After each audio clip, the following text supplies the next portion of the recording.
ਵਾਹਿਗੁਰੂ ਜੀ ਕਾ ਖਾਲਸਾ ਵਾਹਿਗੁਰੂ ਜੀ ਕੀ ਫਤਿਹ। अस्सलाम वालेकुम आदाब वर्ज महा ਤੁਹਾਡੀ ਹੋਸਟ ਨੀਲਮ ਕੋਟ ਮੈਂ TV4 ਦੇ ਸਾਰੇ ਦਰਸ਼ਕਾਂ ਤੇ ਸਰੋਤਿਆਂ ਨੂੰ ਜੀ ਆਇਆਂ ਕਹਿੰਦੀ ਹਾਂ ਪ੍ਰੋਗਰਾਮ ਸੱਚੋ ਸੱਚ ਵਿੱਚ ਜਿਹੜੇ ਇਸ ਪ੍ਰੋਗਰਾਮ ਨਾਲ ਦੇਸ਼ਾਂ ਵਿਦੇਸ਼ਾਂ ਤੋਂ ਜੁੜ ਚੁੱਕੇ ਨੇ। ਖਾਲਸਾ ਅਫੇਅਰ ਸੈਂਟਰ ਦੇ ਸੰਚਾਲਕ ਡਾਕਟਰ ਅਮਨਜੀਤ ਸਿੰਘ ਸਟੂਡੀਓ 'ਚ ਮੇਰੇ ਨਾਲ ਸ਼ਾਮਲ ਨੇ। ਆਉਣਾ ਨਾਲ ਗੱਲਬਾਤ ਕਰਕੇ ਅੱਜ ਦੇ ਅਹਿਮ ਇਸ਼ੂਜ਼ ਉੱਪਰ ਉਹਨਾਂ ਤੋਂ ਉਹਨਾਂ ਦਾ ਤਜ਼ੀਆ ਜਾਣਦੇ ਹਾਂ। जी डॉक्टर साहब वाहिगुरू जी का खालसा वाहिगुरू जी की फतेह। हाँ जी नीलम कौर जी ਤੁਹਾਨੂੰ ਵੀ ਤੇ ਦੁਨੀਆ ਭਰ ਚ ਬੈਠੇ ਸਾਡੇ ਬਹੁਤ ਹੀ ਪਿਆਰੇ ਸੋਹਣੇ ਸਿਆਣੇ ਟੀਵੀ 84 ਦੇ ਵਿਊਅਰਸ ਨੂੰ ਵੀ ਵਾਹਿਗੁਰੂ ਜੀ ਕਾ ਖਾਲਸਾ ਵਾਹਿਗੁਰੂ ਜੀ ਕੀ ਫਤਿਹ ਤੇ ਸਾਡੇ ਬਹੁਤ ਹੀ ਪਿਆਰੇ ਮੁਸਲਮਾਨ ਭੈਣਾਂ ਭਰਾਵਾਂ ਨੂੰ अस्सलाम वालेकुम। जी डॉक्टर साहब जी आनू प्रोग्राम सचो सच विच बहुत शुक्रिया जी। डॉक्टर साहब आज 7 अगस्त 2023 सावन नानकशाही संमत 555 ਦਾ ਦਿਨ ਹੈ ਤੇ ਡਾਕਟਰ ਸਾਹਿਬ ਪ੍ਰੋਗਰਾਮ ਸ਼ੁਰੂ ਕਰਨ ਤੋਂ ਪਹਿਲਾਂ ਅਸੀਂ ਦਰਸ਼ਕਾਂ ਦੇ ਸਰੋਤਿਆਂ ਨੂੰ ਹਮੇਸ਼ਾ ਤਰ੍ਹਾਂ ਦੱਸਦੇ ਹਾਂ ਵਿਊਅਰਸ ਜੇ ਤੁਸੀਂ ਹੱਕ ਸੱਚ ਇਨਸਾਫ ਤੇ ਪੈਰਾ ਦਿੰਦਾ ਇੱਕੋ ਇੱਕ ਚੈਨਲ TV84 ਨੂੰ ਦੇਖਣਾ ਚਾਹੁੰਦੇ ਹੋ ਤਾਂ ਤੁਸੀਂ ਦੇਖ ਸਕਦੇ ਹੋ Spectrum cable, RCN cable, Bell Fibe Canada, roku, Jadoo box, ਸ਼ਾਵਾ, ਫੇਸਬੁੱਕ TV84 ਦੀ ਐਪ ਰਾਹੀਂ online streaming and IP box ਤੇ ਤੁਸੀਂ TV84 ਨੂੰ ਦੇਖ ਸਕਦੇ ਹੋ। ਵਿਊਅਰਸ ਜੇ ਤੁਸੀਂ TV84 ਨਾਲ ਜਾਂ ਪ੍ਰੋਗਰਾਮ ਸੱਚੋ ਸੱਚ ਨਾਲ ਫੇਸਬੁੱਕ ਰਾਹੀਂ ਜੁੜੇ ਹੋ ਤਾਂ ਇਸ ਨੂੰ ਵੱਧ ਤੋਂ ਵੱਧ ਲਾਈਕ ਕਰੋ ਤਾਂ ਸ਼ੇਅਰ ਕਰੋ ਤੇ ਨਾਲ ਹੀ ਤੁਸੀਂ ਸਬਸਕ੍ਰਾਈਬ ਵੀ ਕਰੋ। ਇਹ ਵੀ ਦੱਸ ਦਿਓ ਕਿ ਤੁਸੀਂ TV84 ਦੀ ਐਪ ਨੂੰ ਐਂਡਰੋਇਡ ਐਂਡ ਐਪ ਸਟੋਰ ਤੇ ਡਾਊਨਲੋਡ ਕਰਕੇ ਜੋ TV84 ਦੀ ਲਾਈਵ ਸਟ੍ਰੀਮ ਹੈ ਇਸ ਨੂੰ ਤੁਸੀਂ 24 ਆਵਰਸ ਦੇਖ ਸਕਦੇ ਹੋ। ਸੋ ਵਿਊਅਰਸ ਪ੍ਰੋਗਰਾਮ ਦੀ ਸ਼ੁਰੂਆਤ ਕਰਨ ਜਾ ਰਹੇ ਹਾਂ ਔਰ ਇਸ ਵੀਕ ਦਾ ਪਹਿਲਾ ਪ੍ਰੋਗਰਾਮ ਕਰਨ ਜਾ ਰਹੇ ਹਾਂ ਔਰ ਆਸ ਕਰਦੇ ਹਾਂ ਜਿਹੜਾ ਤੁਹਾਡਾ ਵੀਕਐਂਡ ਹੈ ਬਹੁਤ ਹੀ ਵਧੀਆ ਗੁਜ਼ਰਿਆ ਹੋਏਗਾ। ਸੋ ਪਹਿਲਾਂ ਸ਼ੁਰੂਆਤ ਕਰਦੇ ਹਾਂ ਅੱਜ ਦੀ ਸਪਾਂਸਰਸ਼ਿਪ ਦੇ ਹਵਾਲੇ ਨਾਲ ਆਪਣੇ ਪ੍ਰੋਗਰਾਮ ਦੀ ਕਿ ਅੱਜ ਦੇ ਪ੍ਰੋਗਰਾਮ ਸੱਚੋ ਸੱਚ ਨੂੰ ਸਪਾਂਸਰ ਕੀਤਾ ਗਿਆ ਹੈ ਕੈਲਗਰੀ ਤੋਂ ਵੀਰ JS ਗਰੇ ਵਾਲਜਰਾ ਵੱਲੋਂ। ਸੋ ਇਹਨਾਂ ਕਿਹਾ ਹੈ ਕਿ ਅਸੀਂ ਕਦੋਂ ਜਾਗਾਂਗੇ, ਹਜ਼ੂਰ ਸਾਹਿਬ ਤੇ ਸਿੱਧਾ ਕਬਜ਼ਾ ਕਰ ਲਿਆ ਗਿਆ ਹੈ, ਹੁਣ ਪਿੱਛੇ ਕੀ ਰਹਿ ਗਿਆ। ਸੋ ਹੁਣ ਆਪਾਂ ਸਾਨੂੰ ਕਿਉਂ ਨਹੀਂ ਸਮਝ ਆਉਂਦੀ ਸਾਡੇ ਵਿੱਚ ਬੈਠੇ ਘੁੰਮਦੇ ਪਿੱਠੂਆਂ ਦੀ। ਸੋ ਬੁੱਕਲ ਦੇ ਸੱਪਾਂ ਨੂੰ ਪਹਿਚਾਨੀਏ ਨਹੀਂ ਤਾਂ ਬਹੁਤ ਦੇਰ ਹੋ ਜਾਣੀ ਹੈ। ਸੋ ਅੱਜ ਦੀ ਸਪਾਂਸਰਸ਼ਿਪ ਲਈ ਅਸੀਂ JS ਗਰੇਵਾਲ ਜੀ ਦਾ ਤਹਿ ਦਿਲ ਤੋਂ ਧੰਨਵਾਦ ਕਰਦੇ ਹਾਂ ਔਰ ਤੁਹਾਨੂੰ ਵੀ ਅਪੀਲ ਤੇ ਬੇਨਤੀ ਕਰਦੇ ਹਾਂ ਕਿ ਤੁਸੀਂ ਪ੍ਰੋਗਰਾਮ ਸੱਚੋ ਸੱਚ ਨੂੰ ਵੱਧ ਤੋਂ ਵੱਧ ਸਪਾਂਸਰ ਕਰੋ। ਸਪਾਂਸਰਸ਼ਿਪ ਲਈ ਤੁਸੀਂ ਸਾਨੂੰ ਕਾਲ ਕਰ ਸਕਦੇ ਹੋ ਸਾਡੇ ਫੋਨ ਨੰਬਰ ਤੇ 5166191984 ਸੇਮ ਨੰਬਰ ਤੇ WhatsApp ਕਰ ਸਕਦੇ ਹੋ। ਤੁਸੀਂ ਸਾਨੂੰ ਈਮੇਲ ਵੀ ਕਰ ਸਕਦੇ ਹੋ info@tv84.tv ਤੇ। ਸੋ ਵਿਊਅਰਸ ਪਹਿਲੇ ਸੈਗਮੈਂਟ ਦੇ ਵਿੱਚ ਗੱਲਬਾਤ ਕਰਨ ਜਾ ਰਹੇ ਹਾਂ ਕਿ ਇੱਕ ਸਕਾਲਰ ਨੇ ਕੁਝ ਵਰੇ ਪਹਿਲਾਂ ਇੱਕ ਕਿਤਾਬ ਲਿਖੀ ਸੀ ਜਿਸ ਦਾ ਅਨੁਮਾਨ ਸੀ ਸਿੱਖ ਵੀ ਨਿਕਲਿਆ ਗਿਆ। ਸੋ ਕਵਰ ਪੇਜ ਤੇ ਇਸ ਹੈਡਿੰਗ ਨਾਲ ਵੱਡੇ ਅਜਗਰ ਦਾ ਸੱਪ ਦੀ ਤਸਵੀਰ ਸੀ। ਵਿਊਅਰਸ ਇਉਂ ਜਾਪਦਾ ਹੈ ਕਿ ਹਿੰਦੂ ਤਵੀਆਂ ਵੱਲੋਂ ਇੱਕ ਇੱਕ ਕਰਕੇ ਸਿੱਖ ਸੰਸਥਾਵਾਂ ਨੂੰ ਹਥਿਆਉਣ ਦਾ ਜਿਹੜਾ ਅਮਲ ਹੈ ਬੜੀ ਕਾਮਯਾਬੀ ਨਾਲ ਅੱਗੇ ਵਧ ਰਿਹਾ ਹੈ। ਸੋ ਮੀਡੀਆ ਰਿਪੋਰਟਾਂ ਅਨੁਸਾਰ ਮਹਾਰਾਸ਼ਟਰ ਸਰਕਾਰ ਵੱਲੋਂ ਇੱਕ ਸਨਾਤਨੀ ਹਿੰਦੂ ਨੂੰ ਤਖਤ ਸ਼੍ਰੀ ਹਜ਼ੂਰ ਸਾਹਿਬ ਗੁਰਦੁਆਰਾ ਬੋਰਡ ਦਾ ਮੁੱਖ ਪ੍ਰਬੰਧਕ ਜਿਹੜਾ ਉਹ ਲਗਾਇਆ ਗਿਆ। ਸੋ ਇਸ ਬਾਰੇ ਆਪਾਂ ਗੱਲਬਾਤ ਕਰਨ ਜਾ ਰਹੇ ਹਾਂ। ਸੋ ਅਸੀਂ ਚਾਹਾਂਗੇ ਕਿ ਤੁਸੀਂ ਇਸੇ ਤਰ੍ਹਾਂ ਬਣੇ ਰਹਿਣਾ। ਦੇਖਣ ਸੁਣਨ ਲਈ ਤੁਹਾਡਾ ਸਭ ਦਾ ਬਹੁਤ ਬਹੁਤ ਸ਼ੁਕਰੀਆ। ਜੀ ਡਾਕਟਰ ਸਾਹਿਬ ਕੀ ਕਹਿਣਾ ਚਾਹੋਗੇ? ਦੇਖੋ ਸਭ ਤੋਂ ਪਹਿਲਾਂ ਤਾਂ ਅਸੀਂ ਉਹਨਾਂ ਸਾਰੇ ਵਿਊਅਰਸ ਦਾ ਸ਼ੁਕਰੀਆ ਅਦਾ ਕਰਨਾ ਚਾਹੁੰਦੇ ਹਾਂ ਜਿਨ੍ਹਾਂ ਨੇ ਸਾਡਾ ਲਾਸਟ ਪ੍ਰੋਗਰਾਮ ਫਰਾਈਡੇ ਦਾ ਜਿਹੜਾ ਪਹਿਲਾ ਸੈਗਮੈਂਟ ਸੀ ਕਿ ਕਿਵੇਂ ਗੈਂਗਸਟਰਸ ਨੂੰ ਟਾਈ ਇਨ ਕਰਨ ਦੇ ਵਿੱਚ ਅਰਮੀਨੀਆ ਔਰ ਭਾਰਤ ਉਹਨਾਂ ਨੇ ਅੰਗਲੀ ਸੰਗਲੀ ਕਿਵੇਂ ਰਲਾਈ ਹੈ, ਉਹਨਾਂ ਦੇ ਕੀ ਇੰਟਰਸਟ ਨੇ ਔਰ ਕਿਵੇਂ ਉਹ ਆਪਣੇ ਇਸ ਡਰਟੀ ਏਜੰਡੇ ਨੂੰ ਅੱਗੇ ਵਧਾ ਰਹੇ ਨੇ। ਔਰ ਬਹੁਤ ਸਾਰਿਆਂ ਨੇ ਸਾਡੇ ਵੀਰ ਸਵਿੰਦਰ ਸਿੰਘ ਥਾਂਦੀ ਜਿਨ੍ਹਾਂ ਦੀ ਉਹ ਲਿਖਤ ਸੀ ਉਸ ਨੂੰ ਬਹੁਤ ਐਪਰੀਸ਼ੀਏਟ ਕੀਤਾ। ਕੁਛ ਨੇ ਇਹ ਵੀ ਕਿਹਾ ਕਿ ਵੀ ਬੜੇ ਫਖਰ ਔਰ ਮਾਣ ਵਾਲੀ ਗੱਲ ਹੈ ਕਿ ਹੁਣ ਇੰਟਰਨੈਸ਼ਨਲ ਪੋਲਿਟਿਕਸ ਨੂੰ ਔਰ ਉਸ ਦੇ ਪਿੱਛੇ ਕੀ ਨਜ਼ਰ ਆ ਰਿਹਾ ਹੈ, ਕੀ ਨਜ਼ਰ ਨਹੀਂ ਆ ਰਿਹਾ, ਕੀ ਕੰਧ ਤੇ ਲਿਖਿਆ ਹੈ, ਕੀ ਅਣਲਿਖਿਆ ਹੈ, ਕੀ ਬਿਟਵੀਨ ਦਾ ਲਾਈਨਸ ਹੈ ਕਿ ਸਿੱਖ ਸਕਾਲਰ ਸਿੱਖ ਵਿਦਵਾਨ ਇਸ ਨੂੰ ਵੀ ਸਮਝਣ ਦੀ ਸਮਰੱਥਾ ਰੱਖਦੇ ਨੇ। ਸੋ ਅਸੀਂ ਉਹਨਾਂ ਸਾਰੇ ਹੀ ਵਿਊਅਰਸ ਦਾ ਸ਼ੁਕਰੀਆ ਅਦਾ ਕਰਦੇ ਹਾਂ। ਅੱਜ ਦੇ ਪ੍ਰੋਗਰਾਮ ਨੂੰ sponsor sir JS Grewal Calgary ਤੋਂ ਉਹਨਾਂ ਨੇ ਕੀਤਾ ਜੀ ਔਰ ਜਿਹੜੇ ਨੁਕਤੇ ਦੇ ਉੱਤੇ ਉਹਨਾਂ ਨੇ ਗੱਲ ਕੀਤੀ ਹੈ ਜਿਹੜੀ ਲੇਟੈਸਟ ਘਟਨਾ ਜਾਂ ਖਬਰ ਜਿਸ ਨੂੰ ਪਿਛਲੇ ਆਲਮੋਸਟ 48 ਜਾਂ 72 ਘੰਟੇ 'ਚ ਕਿਉਂਕਿ ਵੀਕਐਂਡ ਦੀ ਇਹ ਖਬਰ ਸੀ ਅਜੇ ਵੀ ਸਾਰੇ ਪਾਸੇ ਡਿਸਕਸ ਵੀ ਹੋ ਰਹੀ ਹੈ, ਕੰਡੈਮਨੇਸ਼ਨ ਵੀ ਹੋ ਰਿਹਾ ਹੈ। ਜਿਹੜੇ ਇਹ ਇੱਕ ਕਲਾਸ ਹੁੰਦੀ ਹੈ ਕਿ ਅਸੀਂ ਕਿਹਾ ਸੀ ਨਾ ਉਹ ਵੀ ਆਪੋ ਆਪਣਾ ਦਾਅਵਾ ਜਤਾ ਰਹੇ ਨੇ ਕਿ ਜੀ ਕਿਵੇਂ ਹੈ। ਔਰ ਕਸਟਮਰੀ ਤੌਰ ਦੇ ਉੱਤੇ ਸੁਖਬੀਰ ਸਿੰਘ ਬਾਦਲ ਨੇ ਵੀ ਜੋ ਰਵਾਇਤੀ ਅਕਾਲੀ ਹੁਣ ਕਰਦੇ ਨੇ ਇਸ ਨੂੰ ਕੰਡੈਮ ਕੀਤਾ ਔਰ ਕਿਹਾ ਜੀ ਮੈਂ ਅਮਿਤ ਸ਼ਾਹ ਨੂੰ ਮੋਦੀ ਜੀ ਨੂੰ ਅਪੀਲ ਕਰਦਾ ਕਿ ਇਸ ਫੈਸਲੇ ਨੂੰ ਬਦਲਿਆ ਜਾਏ। ਇਸੇ ਤਰ੍ਹਾਂ ਸ਼੍ਰੋਮਣੀ ਕਮੇਟੀ ਪ੍ਰਧਾਨ ਨੇ ਵੀ ਕੀਤਾ ਔਰ ਖਬਰ ਕਿਉਂਕਿ ਆਲਰੇਡੀ ਚਾਰੇ ਪਾਸੇ ਹੈ ਉਹਦੇ ਤੇ ਮੈਂ ਬਹੁਤਾ ਨਹੀਂ ਜਾਵਾਂਗਾ। ਔਰ ਖਬਰ ਇਹੀ ਹੈ ਕਿ ਤਖਤ ਸ੍ਰੀ ਹਜ਼ੂਰ ਸਾਹਿਬ ਗੁਰਦੁਆਰਾ ਬੋਰਡ ਦਾ ਮੁੱਖ ਪ੍ਰਬੰਧਕ ਉਸ ਖਿੱਤੇ ਦਾ ਕਲੈਕਟਰ ਜਿਹੜਾ IAS ਰੈਂਕ ਦਾ ਹੁੰਦਾ ਹੈ ਜੀ ਅਭਿਜੀਤ ਗਜਿੰਦਰ ਰੌਤ ਉਹਨੂੰ ਲਾਇਆ ਗਿਆ। ਔਰ ਜਿਵੇਂ ਤੁਸੀਂ ਜੋ ਉਹਦਾ ਜਿਹੜੀ ਤਸਵੀਰ ਤੁਸੀਂ ਦੇਖ ਰਹੇ ਹੋ ਸਕਰੀਨ ਤੇ ਉਹਨੂੰ ਪੂਰਾ ਸ਼ਿੰਗਾਰਿਆ ਗਿਆ ਹੈ। ਮਤਲਬ ਇਹ ਹੈ ਕਿ ਉਹਨੂੰ ਸਿਰਫ ਲਾਇਆ ਹੀ ਨਹੀਂ ਗਿਆ, ਤਖਤ ਹਜ਼ੂਰ ਸਾਹਿਬ ਦੇ ਪ੍ਰਬੰਧਕੀ ਨਿਜ਼ਾਮ ਨੇ ਜਿਨ੍ਹਾਂ ਨੂੰ ਕਦੇ ਪੁਜਾਰੀ, ਵੱਡਾ ਪੁਜਾਰੀ, ਛੋਟਾ ਪੁਜਾਰੀ, ਉਹਨੂੰ ਪੂਰੀ ਜਿਹੜੀ ਹੈ ਖਿਲਤ ਜਿਸ ਨੂੰ ਅਸੀਂ ਸਿਰੋਪਾਓ ਕਹਿੰਦੇ ਹਾਂ, ਸਿਰੋਪਾਓ ਸਿਰਫ ਗਲ 'ਚ ਪਾਉਣ ਵਾਲਾ ਹਜ਼ੂਰੀਆ ਨਹੀਂ ਹੁੰਦਾ, ਅਸਲ 'ਚ ਸਿਰੋਪਾਓ ਦਾ ਮਤਲਬ ਹੀ ਸਿਰ ਤੋਂ ਪੈਰਾਂ ਤੱਕ, ਉਹਨੂੰ ਖਿਲਤ ਕਹਿੰਦੇ ਸੀ। ਰਾਇਲ ਦਰਬਾਰਾਂ 'ਚ ਜਿਹੜੀ ਹੈ ਬਾਦਸ਼ਾਹਾਂ ਵੱਲੋਂ ਦਿੱਤੀ ਜਾਂਦੀ ਸੀ। ਇਹ ਗੁਰੂ ਦੇ ਰਾਇਲ ਦਰਬਾਰ ਦਾ ਜਿਹੜਾ ਪਾਰਟ ਰਿਹਾ ਔਰ ਤਖਤ ਸਾਹਿਬ ਤੇ, ਔਰ ਜਿਵੇਂ ਉਹਦੇ ਸਿਰ ਤੇ ਪੱਗ ਬੰਨੀ ਗਈ ਹੈ ਔਰ ਉਹਨੂੰ ਸ਼ਿੰਗਾਰਿਆ ਗਿਆ, ਇਸ ਦੇ ਬਾਵਜੂਦ ਕਿ ਉਹ ਇੱਕ ਪੱਕਾ ਸਨਾਤਨੀ ਹਿੰਦੂ ਹੈ, ਉਹ ਇੱਕ IAS ਹੈ ਔਰ ਅਸੀਂ ਸਮਝਦੇ ਹਾਂ ਕਿ ਵੀ ਉਹ ਆਪਣੀ ਜਿਹੜੀ ਹੈ ਨੌਕਰੀ ਦੇ ਵਿੱਚ ਪ੍ਰਵੀਣ ਵੀ ਹੋ ਸਕਦਾ ਹੈ, ਇਮਾਨਦਾਰ ਵੀ ਹੋ। ਸਾਡਾ ਉਹਦੀ ਕੋਈ ਸ਼ਖਸੀਅਤ ਨੂੰ ਲੈ ਕੇ ਕੋਈ ਟਿੱਪਣੀ ਨਹੀਂ ਹੈ, ਪਰ ਕੁੱਲ ਮਿਲਾ ਕੇ ਅੱਜ ਅਸੀਂ ਇਸ ਮੁਕਾਮ ਦੇ ਉੱਤੇ ਪਹੁੰਚ ਗਏ ਹਾਂ ਕਿ ਹੁਣ ਕਿਉਂਕਿ ਜਦੋਂ ਅਸੀਂ ਵੱਡੀਆਂ ਗੁਰਦੁਆਰਾ ਕਮੇਟੀਆਂ ਜਾਂ ਪ੍ਰਬੰਧਕਾਂ ਦੀ ਗੱਲ ਕਰਦੇ ਹਾਂ, ਗੱਲ ਇਕੱਲੀ ਇਹੀ ਨਹੀਂ ਕਿ ਤਖਤ ਸ੍ਰੀ ਹਜ਼ੂਰ ਸਾਹਿਬ ਸਾਡਾ 5ਵਾਂ ਮੁੱਖ ਤਖਤ ਹੈ, ਪਰ ਜੇ ਅਸੀਂ ਇਸ ਵੇਲੇ ਸਭ ਤੋਂ ਜ਼ਿਆਦਾ ਆਮਦਨ ਵਾਲੀਆਂ ਕਮੇਟੀਆਂ, ਸ਼੍ਰੋਮਣੀ ਕਮੇਟੀ ਤੋਂ ਬਾਅਦ ਦਿੱਲੀ ਕਮੇਟੀ ਹੈ, ਫਿਰ ਹਜ਼ੂਰ ਸਾਹਿਬ ਤਖਤ ਸਾਹਿਬ ਨਾਲ ਸੰਬੰਧਿਤ ਆਲਮੋਸਟ ਇਸ ਦੇ ਥੱਲੇ ਜਿਹੜੇ ਗੁਰਦੁਆਰੇ ਨੇ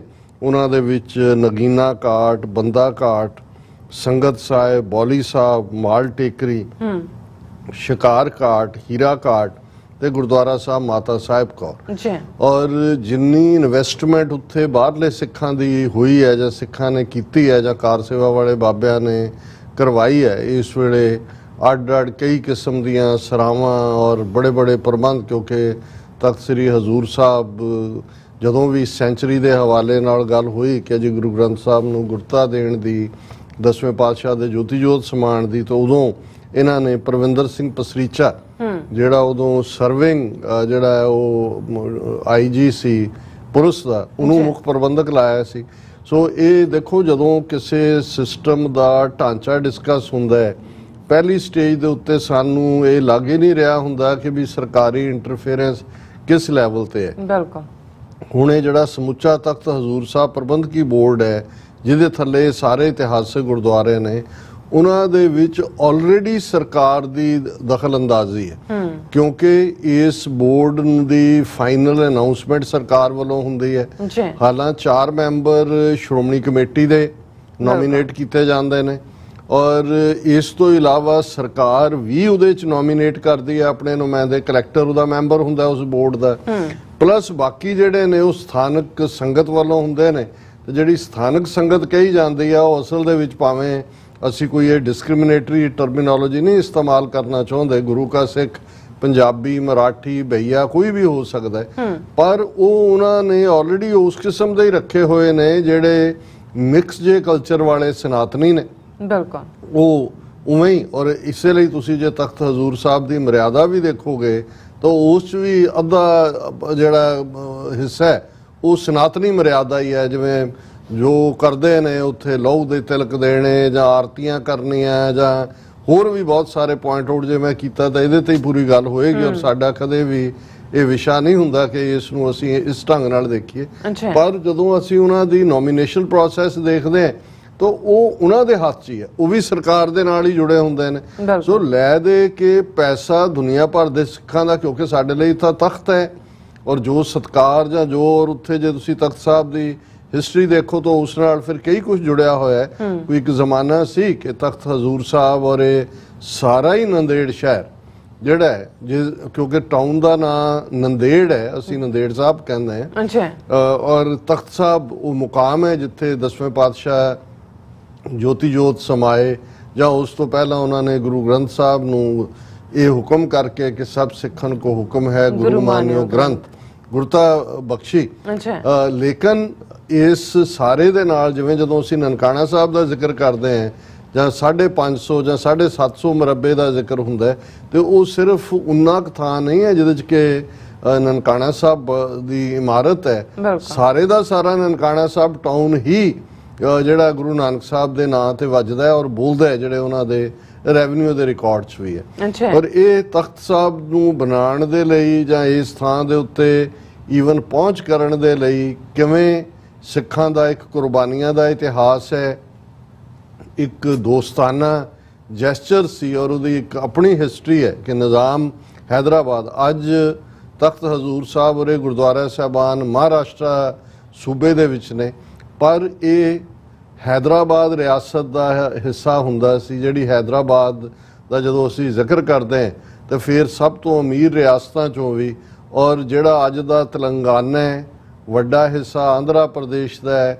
ਔਰ ਇਹ ਮਹਾਰਾਸ਼ਟਰ ਦਾ ਹੈਗਾ, ਇਹ ਸਾਰੀ ਹੀ ਨਿਜ਼ਾਮ ਹੈਦਰਾਬਾਦ ਦੀ ਰਿਆਸਤ ਸੀ। ਔਰ ਇਸ ਰਿਆਸਤ ਦਾ ਕਿਵੇਂ ਇਹੋ ਪੀਰੀਅਡ ਸੀ ਨਿਜ਼ਾਮ ਹੈਦਰਾਬਾਦ ਦਾ ਜਦੋਂ ਲਾਹੌਰ ਦੇ ਤਖਤ ਦੇ ਉੱਤੇ ਸਰਕਾਰੇ ਖਾਲਸਾ ਦੀ ਹਕੂਮਤ ਸੀ, ਮਹਾਰਾਜਾ ਰਣਜੀਤ ਸਿੰਘ ਬਾਦਸ਼ਾਹ ਸਨ ਔਰ ਨਿਜ਼ਾਮ ਹੈਦਰਾਬਾਦ ਦਾ ਇੱਕ ਵਜ਼ੀਰ ਜਾਂ ਉਹਦਾ ਪ੍ਰਮੁੱਖ ਅਹਿਲਕਾਰ ਇੱਕ ਚੰਦੂ ਰਾਮ ਜਾਂ ਚੰਦੂ ਲਾਲ ਨਾਂ ਦਾ ਬੰਦਾ, ਜਿਸ ਦਾ ਸੰਬੰਧ ਡੇਰਾ ਬਾਬਾ ਨਾਨਕ ਨਾਲ ਸੀ, ਪੰਜਾਬੀ ਹਿੰਦੂ ਸੀ ਪਰ ਗੁਰੂ ਘਰ ਤੇ ਸ਼ਰਧਾ ਰੱਖਣ ਵਾਲਾ, ਉਹ ਉਹਦਾ ਜਿਹੜਾ ਮੁੱਖ ਜਿਹੜਾ ਇੱਕ ਆਫੀਸ਼ੀਅਲ ਸੀ। ਔਰ ਜਿਵੇਂ ਕਿਹਾ ਜਾਂਦਾ ਹੈ ਕਿ ਭਾਈ ਉਹ ਕਿਉਂਕਿ ਹੈਦਰਾਬਾਦ ਦੀ ਰਿਆਸਤ ਬਹੁਤ ਵੱਡੀ ਸੀ ਔਰ ਕੁਝ ਐਸੇ ਇਲਾਕੇ ਜਾਂ ਉਸ ਖਿੱਤੇ ਦੇ ਵਿੱਚ ਸਨ ਜਿਹੜੇ ਕਿ ਜੋ ਟੈਕਸ ਬਣਦਾ ਉਹ ਨਹੀਂ ਸੀ ਦਿੰਦੇ। ਉਹਨੇ ਨਿਜ਼ਾਮ ਨੇ ਕੋਸ਼ਿਸ਼ ਕੀਤੀ, ਉਹਨੇ ਅਰਬ ਦੇਸ਼ 'ਚੋਂ ਵੀ ਜਿਹੜਾ ਅੱਜ ਸਾਊਦੀ ਅਰੇਬੀਆ ਹੈ ਉਹ ਉੱਥੋਂ ਵੀ ਆਪਣੇ ਸਿਕਿਉਰਿਟੀ ਗਾਰਡ ਇੰਪਲਾਈ ਕੀਤੇ, ਪਠਾਨ ਵੀ ਜਿਹੜੇ ਨੇ ਉਹ ਰੱਖੇ ਹੋਏ ਸੀ ਔਰ ਆਪਣੇ ਮੁਗਲ ਤਾਂ ਹਕੂਮਤਾਂ ਨੂੰ ਟੁੱਟ ਕੇ ਹੀ ਉਹ ਨਿਜ਼ਾਮ ਹੈਦਰਾਬਾਦ ਦੀ ਬਣੇ ਸੀ। ਲੇਕਿਨ ਉਹ ਜਿੱਥੋਂ ਉਹ ਗਰਾਈ ਉਹ ਚਾਹੁੰਦੇ ਸੀ ਜਿਹੜੇ ਇੱਕ ਵੱਡਾ ਖਿੱਤਾ ਉਹਨੂੰ ਉਹ ਨਹੀਂ ਸੀ, ਉਹ ਕਿਸੇ ਦੇ ਵੀ ਜਿਹੜਾ ਉਹ ਤਾਬੇ ਨਹੀਂ ਆਏ ਔਰ ਉਹਨੇ ਚੰਦੂ ਰਾਮ ਨੇ ਉਸ ਨੂੰ ਕਿਹਾ ਕਿ ਵੀ ਜਿਸ ਖਿੱਤੇ 'ਚੋਂ ਮੈਂ ਆਂਦਾ ਉਸ ਦੇ ਵਿੱਚ ਸਿੱਖਾਂ ਦਾ ਰਾਜ ਹੈ ਔਰ ਸਿੱਖ ਬੜੇ ਟਫ ਨੇ ਔਰ ਉਹਨਾਂ ਦੇ ਨਾਲ ਦੋਸਤੀ ਕਰਨਾ ਵੀ ਸਾਨੂੰ ਸੂਟ ਕਰਦਾ ਹੈ ਕਿ ਭਾਈ ਅਸੀਂ ਉਹਨਾਂ ਦੇ ਨਾਲ ਜਿਹੜਾ ਇੱਕ ਦੋਸਤਾਨਾ ਸੰਬੰਧ ਬਣਾਈਏ ਕਿ ਬਹੁਤ ਵੱਡਾ। ਇਹ 1820 ਦੇ ਅਖੀਰ ਦੀ ਗੱਲ ਹੈ ਔਰ ਨਿਜ਼ਾਮ ਹੈਦਰਾਬਾਦ ਵੱਲੋਂ ਫਿਰ ਇੱਕ ਪੂਰਾ ਡੈਲੀਗੇਸ਼ਨ ਜਿਹੜਾ ਹੈ ਉਹ ਆਪਣੇ ਪ੍ਰਮੁੱਖ ਆਗੂਆਂ ਦੀ ਅਗਵਾਈ 'ਚ ਭੇਜਿਆ ਗਿਆ। ਬਹੁਤ ਸਾਰੇ ਤੋਹਫੇ, ਕਿਉਂਕਿ ਜਿਹੜਾ ਹੈਦਰਾਬਾਦ ਦੀ ਰਿਆਸਤ ਹੈ ਇਹ ਤਾਂ ਸੋਨਾ ਹੀ ਸੋਨਾ, ਕਿਉਂਕਿ ਜਿੰਨੀਆਂ ਗੋਲਕੁੰਡਾ ਔਰ ਦੂਸਰੀਆਂ ਉਹ ਸੋਨੇ ਦੀਆਂ ਖਾਨਾਂ ਨੇ ਉਹਦੇ 'ਚ ਨੇ ਔਰ ਬਹੁਤ ਸਾਰੇ ਤੋਹਫੇ ਜਿਨ੍ਹਾਂ 'ਚ ਅਸੀਂ ਜਦੋਂ ਇੱਕ ਜ਼ਿਕਰ ਕਰਦੇ ਹਾਂ, ਜਦੋਂ ਜੂਨ 84 ਦੇ ਘੱਲੂਘਾਰੇ ਦੀ ਗੱਲ ਹੁੰਦੀ ਹੈ ਤੇ ਇਹ ਹੁੰਦਾ ਹੈ ਕਿ ਜੀ ਉਸ ਹਮਲੇ ਦੇ ਵਿੱਚ ਉਹ ਚਾਨਣੀ ਕੈਨੋਪੀ ਜਿਹੜੀ ਨਿਜ਼ਾਮ ਹੈਦਰਾਬਾਦ ਨੇ ਭੇਟ ਕੀਤੀ ਸੀ ਸਟੱਡੀਡ ਵਿਦ ਦਾ ਜਿਊਲਸ ਉਹ ਵੀ ਸੜ ਗਈ ਸੀ। ਹੁਣ ਬਹੁਤ ਸਾਰਿਆਂ ਨੂੰ ਉਦੋਂ ਪਤਾ ਲੱਗਾ ਕਿ ਵੀ ਇਹ ਹੈਦਰਾਬਾਦ ਨਾਲ ਕੀ ਸੰਬੰਧ ਹੋਏਗਾ, ਲੇਕਿਨ ਜਿਹੜੀ ਸਾਡੀ ਪਰੰਪਰਾ ਦੱਸਦੀ ਹੈ ਕਿ ਉਹ ਬਹੁਤ ਸਾਰੇ ਤੋਹਫੇ ਜਿਹੜੇ ਨਿਜ਼ਾਮ ਨੇ ਆਪਣੇ ਉਸ ਅਹਿਲਕਾਰਾਂ ਰਾਹੀਂ ਲਾਹੌਰ ਦੇ ਵਿੱਚ ਭੇਜੇ, ਉਹਨਾਂ ਦੇ ਵਿੱਚ ਉਹ ਕੈਨੋਪੀ ਵੀ ਸੀ, ਹੋਰ ਵੀ ਬਹੁਤ ਸਾਰੇ ਗਿਫਟ ਸਨ ਔਰ ਮਹਾਰਾਜਾ ਰਣਜੀਤ ਸਿੰਘ ਦਾ ਦਰਬਾਰ ਸਜਣ ਤੋਂ ਪਹਿਲਾਂ ਉਹ ਜਿਹੜੀ ਹੈ ਕੈਨੋਪੀ ਉਹ ਚਾਨਣੀ ਉਹ ਤਾਣੀ ਗਈ ਔਰ ਮਹਾਰਾਜਾ ਜਦੋਂ ਆਏ ਦਰਬਾਰ ਦੇ ਵਿੱਚ ਉਹਨਾਂ ਨੇ, ਕਿਉਂਕਿ ਆਲਰੇਡੀ ਗਿਫਟਸ ਨੂੰ ਡਿਸਪਲੇ ਕਰਨ ਦਾ ਵੀ ਹੁੰਦਾ ਸੀ ਕਿ ਦਰਬਾਰ 'ਚ ਕਿੱਥੋਂ ਕੀ ਆਇਆ ਔਰ ਮਹਾਰਾਜਾ ਨੇ ਦੇਖਿਆ ਤੇ ਉਹਨੇ ਕਿਹਾ ਵੀ ਨਹੀਂ ਇਹ ਇੰਨੀ ਖੂਬਸੂਰਤ ਕੈਨੋਪੀ ਇਹ ਰਣਜੀਤ ਸਿੰਘ ਇਸ ਦੇ ਕਾਬਲ ਨਹੀਂ, ਇਹ ਸਤਿਗੁਰੂ ਰਾਮਦਾਸ ਦੇ ਦਰਬਾਰ 'ਚ ਭੇਜੀ ਜਾਏ, ਉਹਨਾਂ ਦੇ ਤੋਸ਼ੇਖਾਨੇ 'ਚ ਭੇਜੀ ਜਾਏ ਔਰ ਉਹਨੂੰ ਉਵੇਂ ਹੀ ਮਹਾਰਾਜਾ ਉਹਦੇ ਥੱਲੇ ਨਹੀਂ ਬੈਠਿਆ, ਉਵੇਂ ਹੀ ਉਹਨੂੰ ਇਕੱਠੇ ਕਰਕੇ ਜਿਹੜਾ ਉਹ ਭੇਜ ਦਿੱਤਾ ਗਿਆ ਸੀ ਔਰ ਜਿਹੜੀ ਜੂਨ 84 ਤੱਕ ਰਹੀ ਔਰ ਖਾਸ ਮੌਕਿਆਂ ਤੇ ਜਦੋਂ ਜਲੌ ਲੱਗਦਾ ਉਹਨੂੰ ਡਿਸਪਲੇ ਕੀਤਾ ਜਾਂਦਾ ਸੀ। ਸੋ ਇਹ ਇੱਕ ਸਾਈਡ ਦੇ ਉੱਤੇ ਡਿਸਕਸ਼ਨ ਹੈ, ਪਰ ਇਸ ਲੈਵਲ ਦੇ ਉੱਤੇ ਨਿਜ਼ਾਮ ਹੈਦਰਾਬਾਦ ਨੇ ਜਦੋਂ ਆਪਣਾ ਦੋਸਤੀ ਦਾ ਹੱਥ ਵਧਾਇਆ ਤੇ ਮਹਾਰਾਜਾ ਰਣਜੀਤ ਸਿੰਘ ਨੇ ਕਿਹਾ ਠੀਕ ਹੈ ਅਸੀਂ ਆਪਣੀ ਫੌਜੀ ਟੁਕੜੀਆਂ ਵੀ ਭੇਜ ਦੇਵਾਂਗੇ ਤੁਹਾਡੇ ਕੋਲ, ਲੇਕਿਨ ਸਾਡੀ ਵੀ ਇੱਕ ਸ਼ਰਤ ਹੈ ਔਰ ਇਹ ਕਿ ਸਾਡੇ 10ਵੇਂ ਪਾਤਸ਼ਾਹ ਦਾ ਪਵਿੱਤਰ ਜਿੱਥੇ ਉਹਨਾਂ ਜੋਤੀ ਜੋਤ ਸਮਾਏ ਸਾਡਾ ਤਖਤ ਹੈ, ਜਿੱਥੇ ਗੁਰੂ ਗ੍ਰੰਥ ਸਾਹਿਬ ਨੂੰ ਗੁਰਤਾ ਦਿੱਤੀ, ਉਹ ਤੁਹਾਡੀ ਰਿਆਸਤ ਦੇ ਵਿੱਚ ਹੈ ਔਰ ਉਸ ਨੂੰ ਜਿਹੜਾ ਤਾਮੀਰ ਕਰਨ ਦੀ ਇਜਾਜ਼ਤ ਹੋਏ ਔਰ ਉਸ ਦੇ ਨਾਲ ਜੁੜਵਾਂ ਜੋ ਵੀ ਸਹੂਲਤਾਂ ਨੇ ਔਰ ਦੂਸਰੀਆਂ ਨੇ ਉਹ ਤੁਸੀਂ ਪ੍ਰੋਵਾਈਡ ਕਰੋਗੇ। ਉਹ ਨਿਜ਼ਾਮ ਨੇ ਐਗਰੀ ਕੀਤਾ ਔਰ ਜਿਵੇਂ ਅੱਡ ਅੱਡ ਨੇ ਕਿ ਵੀ 100 ਦੀਆਂ ਸਿੱਖ ਟੁਕੜੀਆਂ ਦੇ ਸ਼ਾਇਦ 10 ਜਿਹੜੇ ਯੂਨਿਟ ਨੇ ਉਹ ਭੇਜੇ ਗਏ। ਉਹਨਾਂ ਦੇ ਵਿੱਚ ਜ਼ਾਹਰ ਹੈ ਕਿ ਜਿਹੜੇ ਕੰਸਟਰਕਸ਼ਨ ਲਈ ਜਿਹੜੇ ਮਿਸਤਰੀ ਸੀ ਔਰ ਦੂਸਰੇ ਸੀ ਉਹ ਵੀ, ਔਰ ਬਾਕੀ ਜਿਹੜੇ ਨੇ ਉਹ ਵੀ ਗਏ। ਔਰ ਸਿੱਖ ਫੌਜ ਜਿਹੜੀ ਆ ਉਹਨੇ ਜਾ ਕੇ ਉਹਨਾਂ ਨੇ ਹਫ਼ਤਿਆਂ ਦੇ ਵਿੱਚ ਸਾਰੇ ਸਿੱਧੇ ਕਰਤੇ। ਉਹਦਾ ਰੈਵਨਿਊ ਵੀ ਜਿਹੜਾ ਉਹ ਸਾਰਾ ਵਧਣਾ ਸ਼ੁਰੂ ਹੋਇਆ। ਔਰ ਦੂਸਰਾ, ਔਰ ਇਹ ਉਹ ਪੀਰੀਅਡ ਸੀ ਕਿ ਫਿਰ ਬਹੁਤ ਸਾਰੇ ਇਹ, ਕਿਉਂਕਿ 1830 ਤੋਂ ਲੈ ਕੇ 1839 ਦੇ ਵਿਚਕਾਰ ਇਹ ਸਾਰਾ ਪਾਰਟ ਹੁੰਦਾ ਹੈ।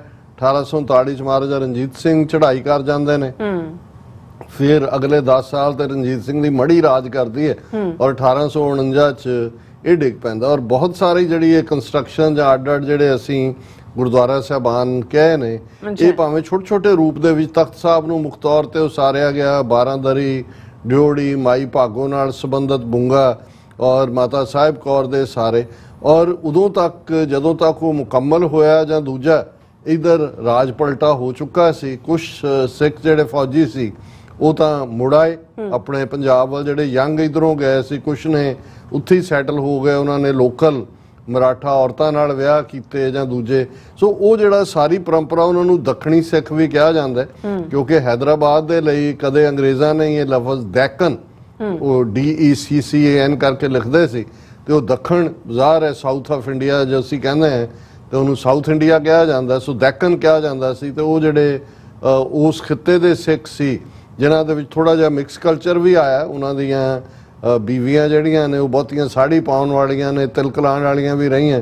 ਪਰ ਕੁਝ ਮਾਮਲਿਆਂ ਦੇ ਵਿੱਚ ਜਿਹੜੇ ਦੱਖਣੀ ਸਿੱਖ ਨੇ, ਜਿਵੇਂ ਪੰਜ ਕਕਾਰੀ ਰੂਪ ਹੈ, ਅੰਮ੍ਰਿਤ ਛਕਣਾ ਹੈ ਜਾਂ ਗੱਤਕਾ ਜਾਂ ਦੂਸਰਾ ਜਿਹੜਾ, ਉਸ ਦੇ ਵਿੱਚ ਉਹਨਾਂ ਦੀ ਪੂਰੀ ਮੁਹਾਰਤ ਹੈ। ਸੋ ਇਹ ਬੈਕਗਰਾਉਂਡ ਹੈ ਕਿ ਵੀ ਇਹ ਜਿਹੜਾ ਤਖਤ ਸਾਹਿਬ ਹੈ 1830 ਦੇ ਵਿੱਚ ਇਸ ਦੀ ਕੰਸਟਰਕਸ਼ਨ ਹੁੰਦੀ। ਫਿਰ ਜਦੋਂ ਸਿੱਖ ਰਾਜ ਚਲੇ ਜਾਂਦਾ ਹੈ, ਔਰ ਅਸੀਂ ਅਕਸਰ ਜ਼ਿਕਰ ਕੀਤਾ ਵੀ ਕਿਵੇਂ ਨਿਹੰਗ ਸਿੰਘਾਂ ਨੂੰ, ਕਿਉਂਕਿ ਅੰਗਰੇਜ਼ਾਂ ਦੀਆਂ ਖੁਫੀਆ ਰਿਪੋਰਟਾਂ ਦੇ ਵਿੱਚ ਇਹ ਮੈਂਸ਼ਨ ਸੀ ਕਿ ਵੀ ਸਭ ਤੋਂ ਖਤਰਨਾਕ ਅਕਾਲੀ ਫੂਲਾ ਸਿੰਘ ਦੇ ਤਾਬਿਆਂ ਵਾਲੇ ਨਿਹੰਗ ਨੇ, ਉਹਨਾਂ ਦਾ ਮਾਰ ਮਰਾਈਆ ਪੰਜਾਬ 'ਚੋਂ ਕਰਦੇ ਨੇ ਅੰਗਰੇਜ਼ ਵੱਡੇ ਪੈਮਾਨੇ ਤੇ। ਉਹ ਚੱਲਦਾ ਵਹੀਰ ਬਣਾ ਕੇ ਬਹੁਤ ਸਾਰਾ ਪਾਰਟ ਜਿਹੜਾ ਹੈ ਉਹ ਹਜ਼ੂਰ ਸਾਹਿਬ, ਕਿਉਂਕਿ ਉਹ ਨਿਜ਼ਾਮ ਹੈਦਰਾਬਾਦ ਅੰਗਰੇਜ਼ਾਂ ਦਾ ਵੀ ਪਿੱਠੂ ਸੀ, ਇਸ ਲਈ ਉਹਦੀ ਰਿਆਸਤ ਤਾਂ 1948 ਤੱਕ ਰਹੀ।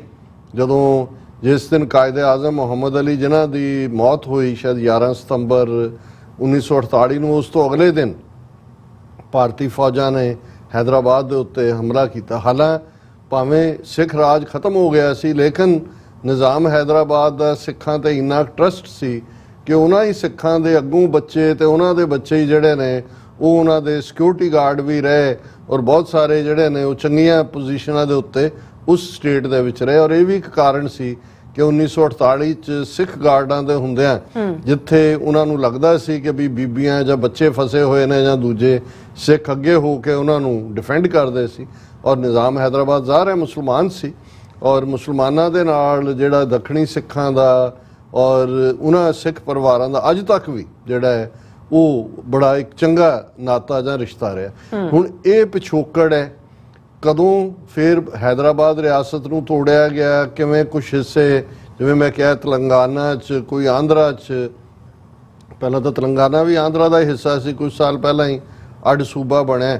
ਔਰ ਇਹ ਜਿਹੜਾ ਤਖਤ ਸ੍ਰੀ ਹਜ਼ੂਰ ਸਾਹਿਬ ਹੈ ਇਹ ਫਿਰ ਮਹਾਰਾਸ਼ਟਰ ਦਾ ਹਿੱਸਾ ਬਣਿਆ। ਇਸ ਸਾਰੇ ਪੀਰੀਅਡ 'ਚ ਕਿਉਂਕਿ ਸਰਕਾਰੀ ਦਖਲਅੰਦਾਜ਼ੀ ਕਿਸ ਪੀਰੀਅਡ 'ਚ ਇਹਨਾਂ ਦਾ ਇਹ ਬੋਰਡ ਬਣਦਾ ਹੈ ਜਾਂ ਜਿਵੇਂ ਹੁਣ ਆਮਦਨ ਵਾਲਾ ਹੈ, ਸਾਨੂੰ ਜਿਵੇਂ ਲੱਗਦਾ ਹੈ ਅੱਜ ਜਿਵੇਂ ਬਹੁਤ ਸਾਰੇ ਗੁਰਦੁਆਰੇ ਈਵਨ ਦਿੱਲੀ ਦੇ ਵਿੱਚ ਬੜੇ ਮੇਨਟੇਨਡ ਨੇ, ਲੱਖਾਂ ਰੁਪਈਆਂ ਦੀ ਰੋਜ਼ਾਨਾ ਇਨਕਮ ਹੁੰਦੀ ਹੈ, ਬਜਟ 100 ਕਰੋੜ ਤੋਂ ਜ਼ਿਆਦਾ ਐਨੂਅਲ ਹੁੰਦਾ ਹੈ, ਪਰ ਇਵੇਂ ਨਹੀਂ ਸੀ। ਦਿੱਲੀ ਦੇ ਗੁਰਦੁਆਰੇ ਵੀ ਆਬਾਦ ਹੋਏ ਜਦੋਂ 47 ਤੋਂ ਬਾਅਦ ਲਹਿੰਦੇ ਪੰਜਾਬ ਤੋਂ, ਖਾਸ ਤੌਰ ਤੇ ਰਾਵਲਪਿੰਡੀ ਔਰ ਉਸ ਸਾਰੀ ਬੈਲਟ ਤੋਂ ਜਿਹੜੇ ਸਿੱਖ ਨੇ ਉਹ ਦਿੱਲੀ ਦੇ ਵਿੱਚ ਆਏ। ਵਪਾਰੀ ਸਿੱਖ ਸਨ, ਗੁਰਦੁਆਰਿਆਂ ਨਾਲ ਜੁੜੇ ਹੋਏ ਸੀ, ਆਮਦ ਸ਼ੁਰੂ ਹੋਈ ਔਰ ਹੌਲੀ ਹੌਲੀ ਗੁਰਦੁਆਰਾ ਬੋਰਡ ਦਿੱਲੀ ਦਾ ਬਣਦਿਆਂ ਗੁਰਦੁਆਰਾ ਕਮੇਟੀ, ਇਹ ਤਾਂ ਇੰਦਰਾ ਗਾਂਧੀ ਨੇ ਬਣਾਈ, ਅਦਰਵਾਈਜ਼ ਤਾਂ ਪਹਿਲਾਂ ਇਹ ਵੀ ਮਹੰਤਾਂ ਦੇ ਕੋਲ ਹੀ ਸੀ, ਇਹ ਕੋਈ ਇੱਧਰ ਸੀ ਕੋਈ ਉੱਧਰ ਸੀ। ਸੋ ਜ਼ਾਹਿਰ ਹੈ ਵੀ ਤਖਤ ਸ੍ਰੀ ਹਜ਼ੂਰ ਸਾਹਿਬ ਜਿਵੇਂ ਅੱਜ ਇੱਕ ਵੱਡਾ ਸ਼ਿਵ ਸੈਨਾ ਨੂੰ ਔਰ RSS ਨੂੰ ਲੱਗਦਾ ਹੈ ਕਿ ਭਾਈ ਤਖਤ ਵੀ ਸਾਡੇ ਕਬਜ਼ੇ 'ਚ ਔਰ ਵੱਡਾ ਆਮਦਨ ਦਾ ਸਾਧਨ ਵੀ ਔਰ ਦੂਸਰਾ ਵੀ, ਇਹ ਇਵੇਂ ਨਹੀਂ ਸੀ। ਕਿਉਂਕਿ ਕਦੀ ਇਹ ਤਾਂ ਜਿਵੇਂ ਇਸਲਾਮ ਦੇ ਵਿੱਚ ਇਹ ਹੁੰਦਾ ਹੈ ਜਾਂ ਉਹਨਾਂ ਲਈ ਤਾਂ ਇੱਕ ਲਾਜ਼ਮ ਹੈ ਉਹਨਾਂ ਦੇ ਜਿਹੜੇ ਬੇਸਿਕ ਫੇਥ ਨੇ ਕਿ ਹਰ ਮੁਸਲਮਾਨ ਜ਼ਿੰਦਗੀ 'ਚ ਇੱਕ ਵਾਰ ਹਜ ਜ਼ਰੂਰ ਕਰੇ, ਯਾਨੀ ਮੱਕੇ ਮਦੀਨੇ ਜ਼ਰੂਰ ਜਾਏ। ਸਾਡੇ ਕੋਈ ਇਸ ਕਿਸਮ ਦੀ ਬੌਂਡਿੰਗ ਤਾਂ ਨਹੀਂ ਹੈ, ਪਰ ਸਿੱਖ ਰਵਾਇਤਾਂ ਦੇ ਵਿੱਚ ਇਹ ਗੱਲ ਜ਼ਰੂਰ ਆਈ, ਜਿਹਨੂੰ ਬਹੁਤ ਸਾਰੇ ਮੈਂ ਵੀ ਬਚਪਨ 'ਚ ਆਪਣੇ ਬਜ਼ੁਰਗਾਂ ਤੋਂ ਜਾਂ ਆਲੇ ਦੁਆਲੇ ਤੋਂ ਸੁਣਿਆ ਕਿ 10ਵੇਂ ਪਾਤਸ਼ਾਹ ਇੰਤਜ਼ਾਰ ਕਰਦੇ ਨੇ ਕਿ ਸਿੱਖ ਜੀਵਨ 'ਚ ਇੱਕ ਵਾਰ ਇੱਥੇ ਜ਼ਰੂਰ ਆਏਗਾ। ਮੈਂ ਸਮਝਦਾ ਵੀ ਕਈ ਵਾਰ ਕੁਝ ਚੀਜ਼ਾਂ ਇਸ ਲਈ ਵੀ ਪ੍ਰਚਲਿਤ ਹੋ ਜਾਂਦੀਆਂ ਨੇ ਕਿਉਂਕਿ ਅੱਜ ਜਦੋਂ ਅਸੀਂ ਦੇਖਦੇ ਹਾਂ ਹੁਣ ਤਾਂ ਡਾਇਰੈਕਟ ਫਲਾਈਟਸ ਨੇ, ਟ੍ਰੇਨਸ ਡਾਇਰੈਕਟ ਚੱਲਦੀਆਂ ਜਾਂ ਦੂਜੇ, ਹਜ਼ੂਰ ਸਾਹਿਬ ਤੱਕ ਪਹੁੰਚਣਾ ਕਿਸੇ ਦੇ ਬਹੁਤੇ ਹਰ ਇੱਕ ਦੇ ਵੱਸ ਦਾ ਕੰਮ ਨਹੀਂ ਸੀ। ਸੋ ਇਹ ਵੀ ਕਈ ਵਾਰ ਜਦੋਂ ਇਸ ਕਿਸਮ ਦੀਆਂ ਰਵਾਇਤਾਂ ਸਥਾਪਿਤ ਹੁੰਦੀਆਂ ਨੇ, ਮਕਸਦ ਇਹ ਹੁੰਦਾ ਹੈ ਕਿ ਵੀ ਗੁਰੂ ਘਰ ਭੁੱਲਣ ਨਾ। ਇਸ ਲਈ ਸਾਡੀ ਅਰਦਾਸ ਦਾ ਵੀ ਜਦੋਂ ਅਸੀਂ 5 ਤਖਤਾਂ ਸਰਬੱਤ ਗੁਰਦੁਆਰਿਆਂ ਦਾ ਧਿਆਨ ਧਰ ਕੇ, ਤੇ ਇਹਦੇ 'ਚ ਵੀ ਜਿੱਥੇ ਤਖਤ ਸਾਹਿਬਾਨ ਹੈ ਹਜ਼ੂਰ ਸਾਹਿਬ, ਉੱਥੇ ਅਸੀਂ ਸਾਰੇ ਗੁਰਦੁਆਰਿਆਂ ਦਾ, ਇਹੀ ਕਾਰਨ ਹੈ ਕਿ ਜੇ ਢਾਕਾ ਜਾਂ ਚਿਟਾਗੋਂਗ ਜਾਂ ਦੂਜੇ ਜਿੱਥੇ ਗੁਰੂ ਨਾਨਕ ਸਾਹਿਬ, ਗੁਰੂ ਤੇਗ ਬਹਾਦਰ ਸਾਹਿਬ ਦੇ ਗੁਰਦੁਆਰੇ ਨੇ, ਜੇ ਬੰਗਾਲ ਦੇ ਵਿੱਚ 47 ਤੋਂ ਬਾਅਦ ਕਲਕੱਤੇ ਸਿੱਖ ਜ਼ਿਆਦਾ ਆਏ, ਲਹਿੰਦੇ ਪੰਜਾਬ 'ਚੋਂ ਜਾਂ ਦੂਜੇ, ਉਹ ਗੁਰਦੁਆਰੇ ਵੀ ਆਬਾਦ ਹੋਣੇ ਸ਼ੁਰੂ ਹੋਏ।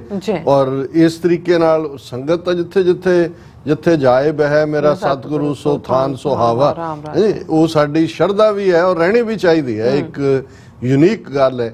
ਪਰ ਜਦੋਂ ਇਸ ਦੇ ਨਾਲ ਗੋਲਕ ਵਧਣੀ ਸ਼ੁਰੂ ਹੁੰਦੀ ਹੈ, ਫਿਰ ਕਬਜ਼ੇ ਵਾਲੇ ਦਾਅਵੇਦਾਰ, ਕਿਸ ਕਿਸਮ ਦਾ ਸਰਕਾਰੀ ਜਿਹੜਾ ਮਿਸਯੂਜ਼ ਹੁੰਦਾ ਹੈ, ਮਹੰਤਾਂ ਦੀ ਕਹਾਣੀ ਅਸੀਂ ਜਾਣਦੇ ਕਿ ਸਿੱਖ ਰਾਜ ਵੇਲੇ ਜਾਂ ਦੂਜੇ ਜੇ ਉਹਨਾਂ ਦੇ ਕੋਲ ਆਏ 1849 ਤੋਂ 1920 ਤੱਕ ਪਹੁੰਚਦੇ ਆ 70 ਸਾਲ ਉਹਨਾਂ ਨੇ ਫਿਰ ਗੁਰਦੁਆਰਿਆਂ ਦਾ ਕੀ ਹਾਲ ਕੀਤਾ, ਕੁਰਬਾਨੀਆਂ ਕਰਕੇ ਸਾਨੂੰ ਆਜ਼ਾਦ ਕਰਾਉਣਾ ਪਿਆ। ਪਰ ਹੁਣ ਜਿਸ ਪੜਾਅ ਦੇ ਵਿੱਚ ਅਸੀਂ ਦਾਖਲ ਹੋਏ ਹਾਂ, ਤੁਸੀਂ ਜਿਸ ਕਿਤਾਬ ਦਾ ਜ਼ਿਕਰ ਕੀਤਾ ਕੁਲਬੀਰ ਸਿੰਘ ਕੌੜਾ ਜਿਹੜੇ ਜਲੰਧਰ ਦੇ ਨਾਲ ਹੀ ਸੰਬੰਧਿਤ ਸਨ, ਉਹਨਾਂ ਦੀ ਇਹ ਕਿਤਾਬ, ਔਰ ਉਸ ਕਿਤਾਬ ਦੇ ਟਾਈਟਲ ਤੇ ਕੱਲਾ ਇਹੀ ਨਹੀਂ ਸੀ ਕਿ ਬਈ ਤੇ ਸਿੱਖ ਵੀ ਨਿਗਲਿਆ ਗਿਆ, ਉਸ ਤੇ ਇੱਕ ਵੱਡੇ ਫਨੀਅਰ ਜਿਹੜਾ ਅਜਗਰ ਜਿਹਨੂੰ ਕਿਹਾ ਜਾਂਦਾ, ਖਤਰਨਾਕ ਅਫਰੀਕਾ ਦਾ ਸੱਪ ਹੁੰਦਾ, ਉਹਦੀ ਪਿਕਚਰ ਸੀ। ਕਿਉਂਕਿ ਜੇ ਇਸ ਨੂੰ ਅਜਗਰ ਨਿਕਲਦਾ ਉਹਦੇ ਬਚਣ ਦਾ ਕੋਈ ਚਾਂਸ ਨਹੀਂ ਹੁੰਦਾ। ਔਰ ਇਹ ਉਹਨਾਂ ਨੇ ਇਸ ਪਾਸੇ ਵੱਲ ਇਸ਼ਾਰਾ ਕੀਤਾ ਸੀ ਕਿ ਬ੍ਰਾਹਮਣਵਾਦ ਦਾ ਅਜਗਰ ਕਿਵੇਂ ਜਿਹਨੇ ਬੁੱਧਿਜ਼ਮ ਨੂੰ ਨਿਗਲਿਆ, ਜਿਹਨੇ ਜੈਨਿਜ਼ਮ ਨੂੰ ਨਿਗਲਿਆ, ਅੱਜ ਇਸ ਹੱਦ ਤੱਕ ਸਿੱਖਾਂ ਦੇ ਵਿੱਚ ਜਿਹੜੀ ਆ ਉਹ ਹਿੰਦੂਤਵਾਦੀਆਂ ਪ੍ਰੈਕਟਿਸਿਸ ਔਰ ਸਨਾਤਨੀ ਜਿਹੜਾ ਇਸ ਕਿਸਮ ਦਾ ਕਰਮਕਾਂਡ ਵੜ ਗਿਆ ਕਿ ਵੀ ਆਲਰੇਡੀ ਸਿੱਖ ਵੀ ਨਿਗਲਿਆ ਜਾ ਚੁੱਕਾ ਹੈ। ਇਹ ਉਸ ਪੀਰੀਅਡ 'ਚ ਮੇਰਾ ਖਿਆਲ ਹੈ ਕਿਤਾਬ ਵੀ ਸ਼ਾਇਦ 20-25 ਸਾਲ ਪੁਰਾਣੀ ਹੋਏਗੀ। ਜੋ ਕੁਲਬੀਰ ਸਿੰਘ ਕੌੜਾ ਖੁਦ ਵੀ ਐਕਟਿਵਿਸਟ ਸੀ, ਸ਼੍ਰੋਮਣੀ ਅਕਾਲੀ ਦਲ ਅੰਮ੍ਰਿਤਸਰ ਦੇ ਆਗੂ ਵੀ ਰਹੇ, ਹੁਣ ਤਾਂ ਚੜ੍ਹਾਈ ਕਰ ਚੁੱਕੇ ਨੇ। ਸੋ ਲੇਕਿਨ ਇਹ ਗੱਲ ਜੇ ਅਸੀਂ ਅੱਜ ਦੇ ਕੰਟੈਕਸਟ ਦੇ ਵਿੱਚ ਦੇਖੀਏ, ਇਹਦੇ 'ਚ ਕੋਈ ਸ਼ੱਕ ਨਹੀਂ।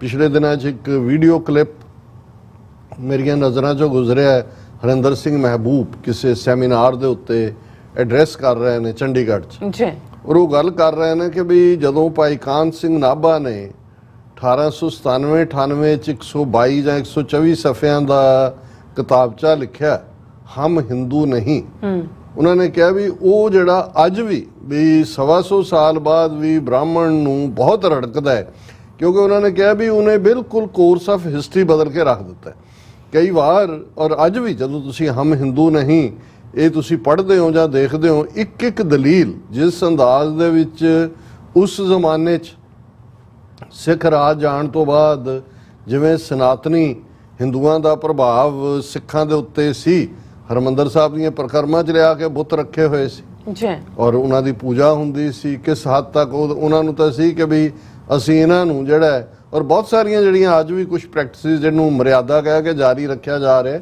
ਇਹ ਉਸ ਦੌਰ ਦੀਆਂ ਨੇ। ਕਿਉਂਕਿ ਇਹ ਜਦੋਂ ਪੁਜਾਰੀਆਂ ਦੇ ਹੱਥ 'ਚ ਗਿਆ, ਪੁਜਾਰੀਆਂ ਦੇ ਪਿੱਠ ਦੇ ਉੱਤੇ ਅੰਗਰੇਜ਼ ਸੀ, ਕਿਉਂਕਿ ਉਹਨਾਂ ਦੇ ਆਪਣੇ ਪਾਦਰੀ, ਉਹਨਾਂ ਦਾ ਆਪਣਾ ਏਜੰਡਾ ਸੀ ਈਸਾਈਅਤ ਦਾ ਲਿਆਉਣ ਦਾ, ਔਰ ਪੰਜਾਬ ਦੇ ਉੱਤੇ ਸਿੱਖੀ ਦੇ ਉੱਤੇ ਧਾਵਾ ਸ਼ਰਧਾ ਰਾਮ ਫਲੋਰੀ ਨੇ ਕੀਤਾ, ਸਨਾਤਨੀ ਦਿਆਨੰਦ ਆ ਗਿਆ, ਆਰੀਆ ਸਮਾਜੀ, ਬ੍ਰਹਮੋ ਸਮਾਜ ਵਾਲੇ ਆ ਗਏ ਜਿਨ੍ਹਾਂ ਨੇ ਦਿਆਲ ਸਿੰਘ ਮਜੀਠੀਆ ਨੂੰ ਬ੍ਰਹਮੋ ਸਮਾਜ 'ਚ ਜਕੜ ਲਿਆ, ਔਰ ਬਾਅਦ ਦੇ ਵਿੱਚ ਤਾਂ ਕਿੰਨਾ ਕੁਛ ਹੋਰ, ਰਾਮਾ ਕ੍ਰਿਸ਼ਨਾ ਪਰਮਹੰਸ ਮਿਸ਼ਨ ਆ ਗਿਆ, ਵਿਵੇਕਾਨੰਦ ਦਾ ਵੀ ਲਾਹੌਰ ਦੇ ਵਿੱਚ ਲੈਕਚਰ ਜਿਹੜਾ ਉਹ ਅਰੇਂਜ ਕਰਵਾਇਆ ਗਿਆ।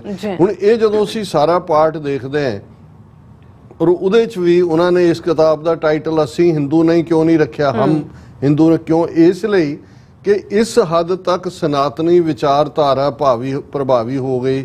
ਅੱਜ ਬਹੁਤ ਵਾਰੀ ਹੁੰਦਾ ਹੈ ਜੀ, ਇਹ ਬੇਦੀ ਜੀ, ਇਹ ਗੁਰੂ ਨਾਨਕ ਦੀ ਅੰਸ ਬੰਸ, ਇਹ ਸੋਢੀ ਜੀ, ਇਹ ਦਸਵੇਂ, ਇਹਨਾਂ ਦੇ ਤੁਸੀਂ ਅੰਸ ਬੰਸ ਦੀਆਂ ਕਰਤੂਤਾਂ ਦੇਖੋ ਤੇ ਫਿਰ ਇਹ ਭੁਗਤੇ ਹੀ ਸਨਾਤਨੀਆਂ ਦੇ ਹੱਕ 'ਚ ਨੇ।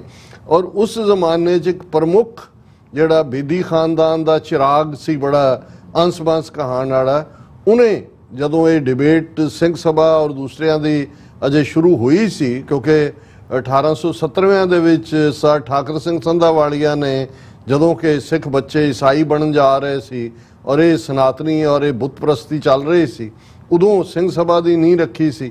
ਔਰ ਉਹਨੇ ਫਿਰ ਉਸ ਤੋਂ ਉਹਨੇ ਇੱਕ ਵੱਡੀ ਕਿਤਾਬ ਲਿਖੀ ਸੀ, ਹਮ ਹਿੰਦੂ ਹੈ ਜੀ, ਇਸ ਦੇ ਥੱਲੇ ਉਹਦਾ, ਕਿਉਂਕਿ ਕਿਤਾਬ ਦਾ ਟਾਈਟਲ ਸੀ ਹਮ ਹਿੰਦੂ ਹੈ। ਬਿਲਕੁਲ। ਉਹਦੇ ਜਵਾਬ 'ਚ ਉਹਨਾਂ ਨੇ ਹਮ ਹਿੰਦੂ ਨਹੀਂ, ਔਰ ਜਿਹੜੀਆਂ ਦਲੀਲਾਂ ਫਿਰ ਭਾਈ ਖਾਨ ਸਿੰਘ ਨਾਭਾ ਨੇ ਦਿੱਤੀਆਂ, ਅਸੀਂ ਇਹ ਦੇਖਦੇ ਹਾਂ ਕਿ ਫਿਰ 20ਵੀਂ ਸਦੀ ਦੀ ਬਿਗਨਿੰਗ ਔਰ ਅਕਾਲੀ ਲਹਿਰ ਤੋਂ ਬਾਅਦ ਜਿਹੜਾ ਖਾਲਸੇ ਦਾ ਇੱਕ ਵਿਲੱਖਣ ਰੂਪ ਸੀ, ਧਾਰਮਿਕ ਤੌਰ ਤੇ ਘੱਟੋ ਘੱਟ ਅਸੀਂ ਜਿਹੜਾ, ਕਿਉਂਕਿ ਈਵਨ ਉਹਨਾਂ ਦੀ ਮਰਦਮਸ਼ੁਮਾਰੀ 'ਚ ਵੀ ਇਹ ਹੁੰਦਾ ਸੀ ਕਿ ਇੱਕੋ ਵੇਲੇ ਤੁਸੀਂ ਹਿੰਦੂ ਵੀ ਲਿਖ ਰਹੇ ਹੋ, ਸਿੱਖ ਵੀ ਲਿਖ ਰਹੇ ਹੋ।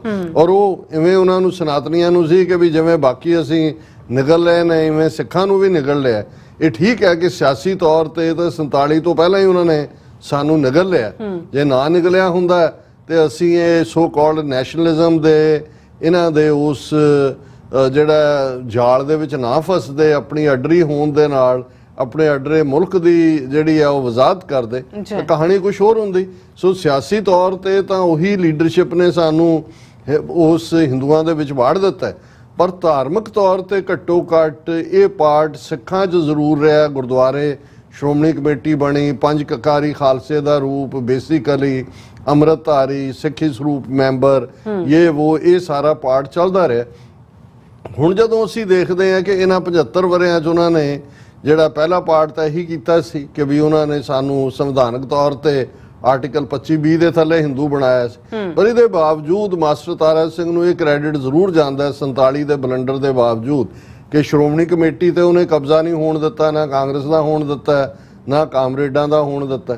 ਔਰ ਉਹ ਸਟਰਗਲ ਜਿਹੜੀ ਹੈ ਅਲਟੀਮੇਟਲੀ ਸਿੱਖ ਧਰਮ ਪੰਜਵੇਂ ਵੱਡੇ ਧਰਮ ਦੇ ਤੌਰ ਤੇ ਇੰਟਰਨੈਸ਼ਨਲੀ ਡਾਇਸਪੋਰਾ ਸਿੱਖਾਂ ਨੇ ਆਪਣੀ ਅਡਰੀ ਹੋਂਦ, ਨਹੀਂ ਤਾਂ ਜੇ ਉਹੀ ਪਾਰਟ ਰਹਿੰਦਾ ਤਾਂ ਗੁਰਦੁਆਰਿਆਂ 'ਚ ਰਾਮਨੌਮੀ ਤੇ ਜਨਮ ਅਸ਼ਟਮੀ ਮਨਾਉਂਦੇ ਹੁੰਦੇ, ਸਾਧਾਂ ਦੇ ਡੇਰਿਆਂ 'ਚ ਮੈਂ ਮਨਾਉਂਦੇ ਦੇਖੇ ਨੇ, ਈਵਨ ਸੇਵਾ ਪੰਥੀਆਂ ਦੇ ਵੀ ਜਨਮ ਅਸ਼ਟਮੀ ਮਨਾਉਂਦੇ ਹੁੰਦੇ ਸੀ, ਵੀ ਦੱਸੋ ਤੁਹਾਡਾ ਕੀ ਲਾਗਾ ਦੇ ਗਿਆ।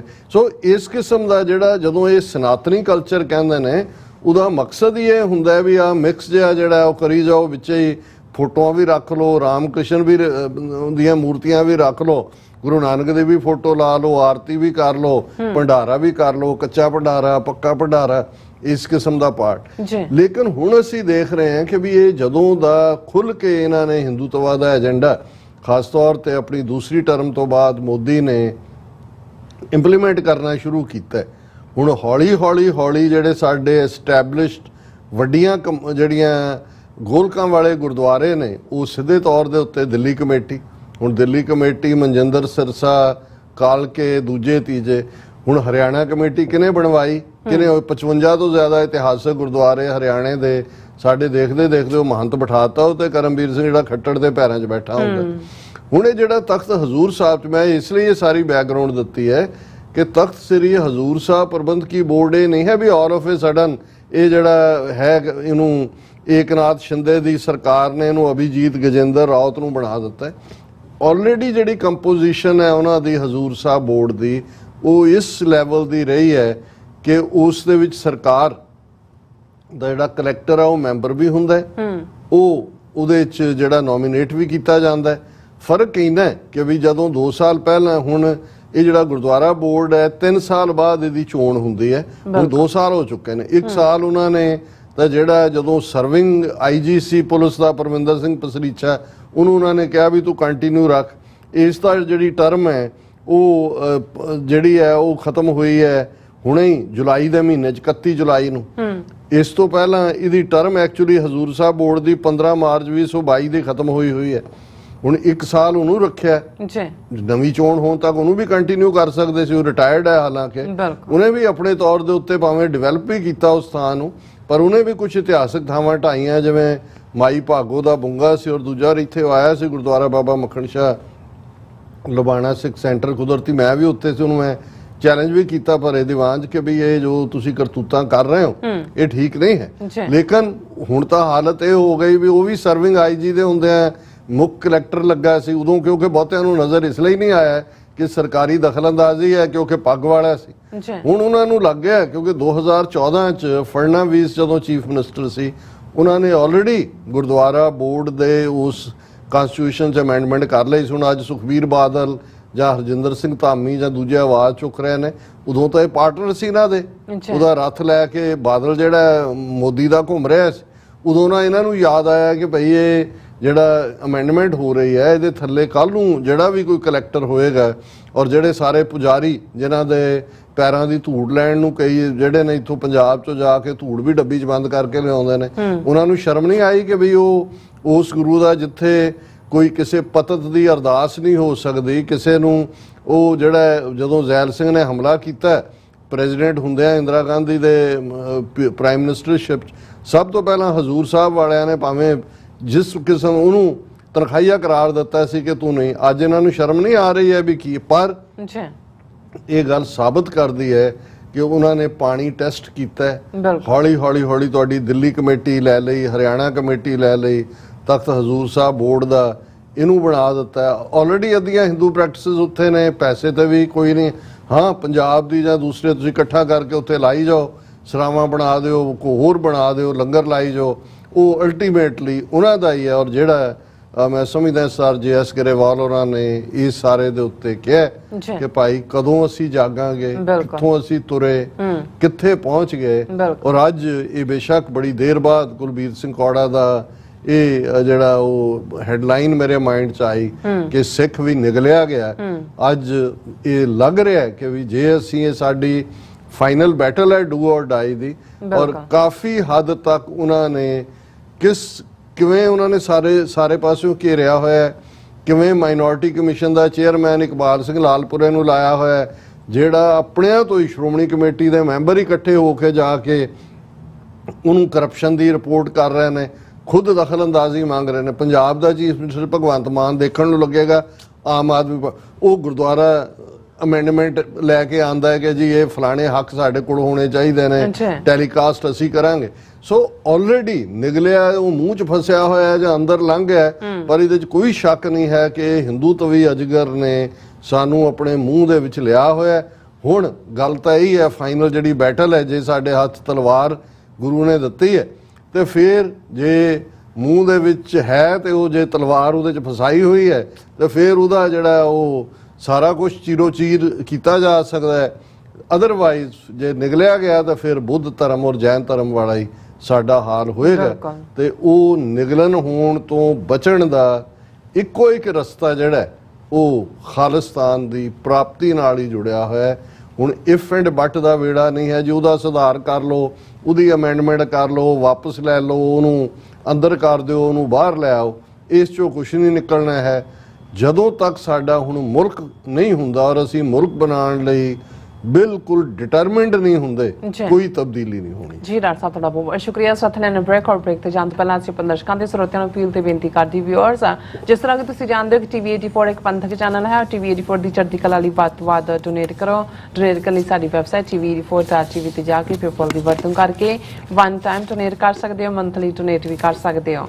ਤੁਸੀਂ TV84 ਦੇ ਨਾਮ ਤੇ ਚੈੱਕ ਬਣਾ ਕੇ ਸਾਨੂੰ ਮੇਲ ਵੀ ਕਰ ਸਕਦੇ ਹੋ ਸਾਡੇ ਇਸ ਪਤੇ ਤੇ 36-01 37 ਐਵਨਿਊ ਲੌਂਗ ਆਈਲੈਂਡ ਸਿਟੀ, ਨਿਊਯਾਰਕ 11101 USA, ਜਾਂ ਫਿਰ ਤੁਸੀਂ ਸਾਨੂੰ ਫੋਨ ਰਾਹੀਂ ਵੀ ਸੰਪਰਕ ਕਰ ਸਕਦੇ ਹੋ 5166619184। ਤੁਸੀਂ ਸਾਨੂੰ ਈਮੇਲ ਵੀ ਕਰ ਸਕਦੇ ਹੋ info@tv84.tv ਤੇ। ਅਸੀਂ ਤੁਹਾਡੇ ਤਹਿ ਦਿਲ ਤੋਂ ਸ਼ੁਕਰਗੁਜ਼ਾਰ ਹੋਵਾਂਗੇ। ਸਾਥ ਲੈਣਾ ਬ੍ਰੇਕ ਵਿਊਅਰਸ, ਤੁਸੀਂ ਸਾਨੂੰ ਇਸੇ ਤਰ੍ਹਾਂ ਬਣੇ ਰਹਿਣਾ। ਮਿਲਦੇ ਆਫਟਰ ਦਿਸ ਸ਼ਾਰਟ ਬ੍ਰੇਕ।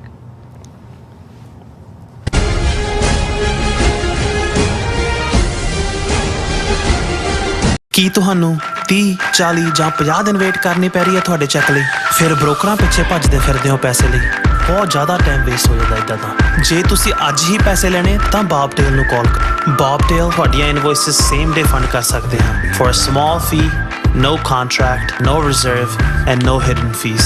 ਅੱਜ ਹੀ ਕਾਲ ਕਰੋ ਬੌਬਟੇਲ ਨੂੰ ਤੇ ਤੁਹਾਡਾ ਪਹਿਲਾ ਮਹੀਨਾ ਫ੍ਰੀ। 410 204 2084। ਅਗੇਨ 410 204 2084। ਕੀ ਤੁਸੀਂ ਰੋਜ਼ਾਨਾ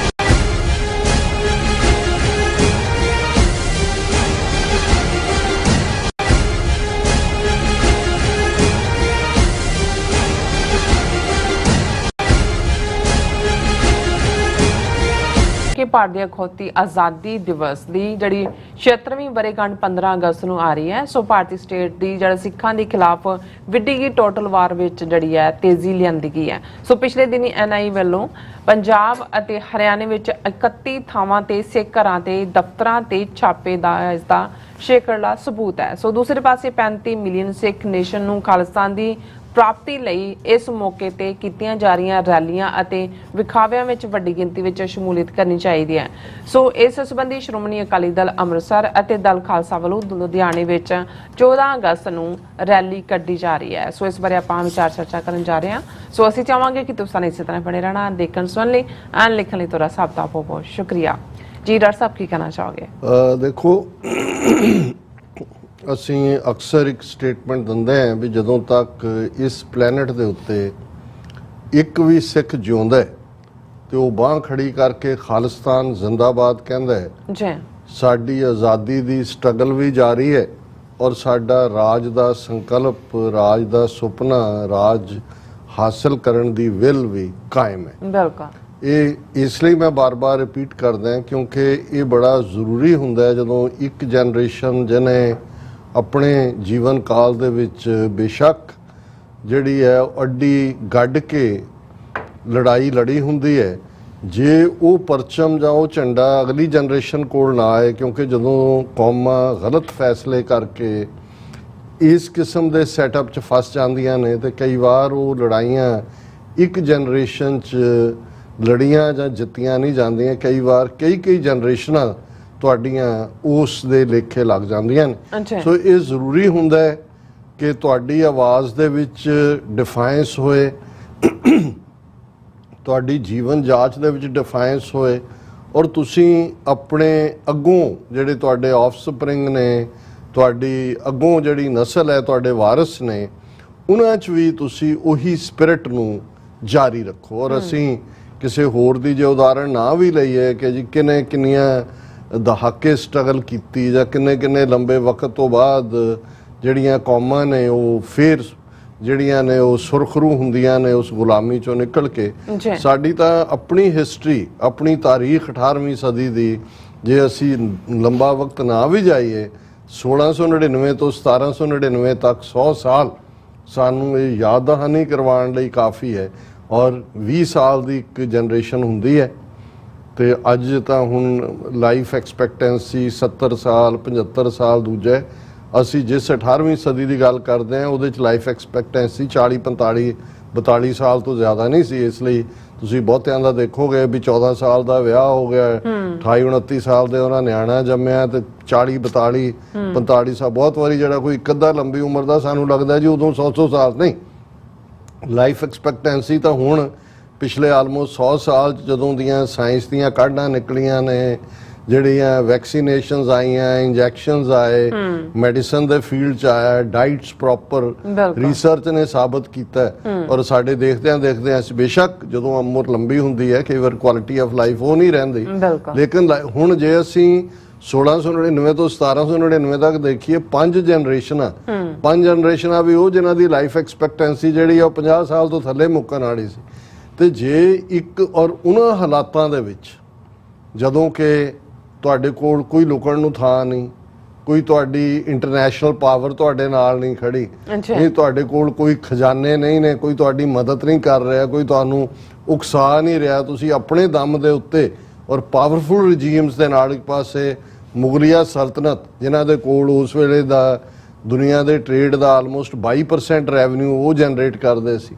ਜੇ ਦਰਾ ਖੈਬਰ ਪਾਰ ਦਾ ਦੇਖੀਏ ਤੇ ਕਿਸ ਲੈਵਲ ਦੇ ਉਹ ਜੰਗਜੂ ਲੋਕ, ਬਹਾਦਰ ਲੋਕ, ਔਰ ਉਹਨਾਂ ਦੇ ਨਾਲ ਟੱਕਰ ਇਹ ਕੋਈ ਸੌਖਾ ਕੰਮ ਨਹੀਂ ਸੀ ਇੱਕੋ ਵੇਲੇ ਦੋਨਾਂ ਦੇ ਨਾਲ ਹੀ, ਲੇਕਿਨ ਰਿਜ਼ੋਲਵ ਬਹੁਤ ਮਜ਼ਬੂਤ ਸੀ ਕਿ ਹਮ ਰਾਖਤ ਪਾਤਸ਼ਾਹੀ ਦਾਵਾ ਜਾਂ ਇਤਕੋ ਜਾਂ ਅਗਲੋ ਪਾਵਾ। ਅਸੀਂ ਪਾਤਸ਼ਾਹ, ਅਸੀਂ ਬੋਰਨ ਹਮ ਪਾਤਸ਼ਾਹੀ ਸਤਗੁਰ ਦੇਈ, ਹੰਨੇ ਹੰਨੇ ਲਾਏ ਜੈ ਜੈ ਬਹਿ ਜ਼ਮੀਨ ਮਲ ਤਹਿ ਤਹਿ ਤਖਤ ਬਣਾਏ।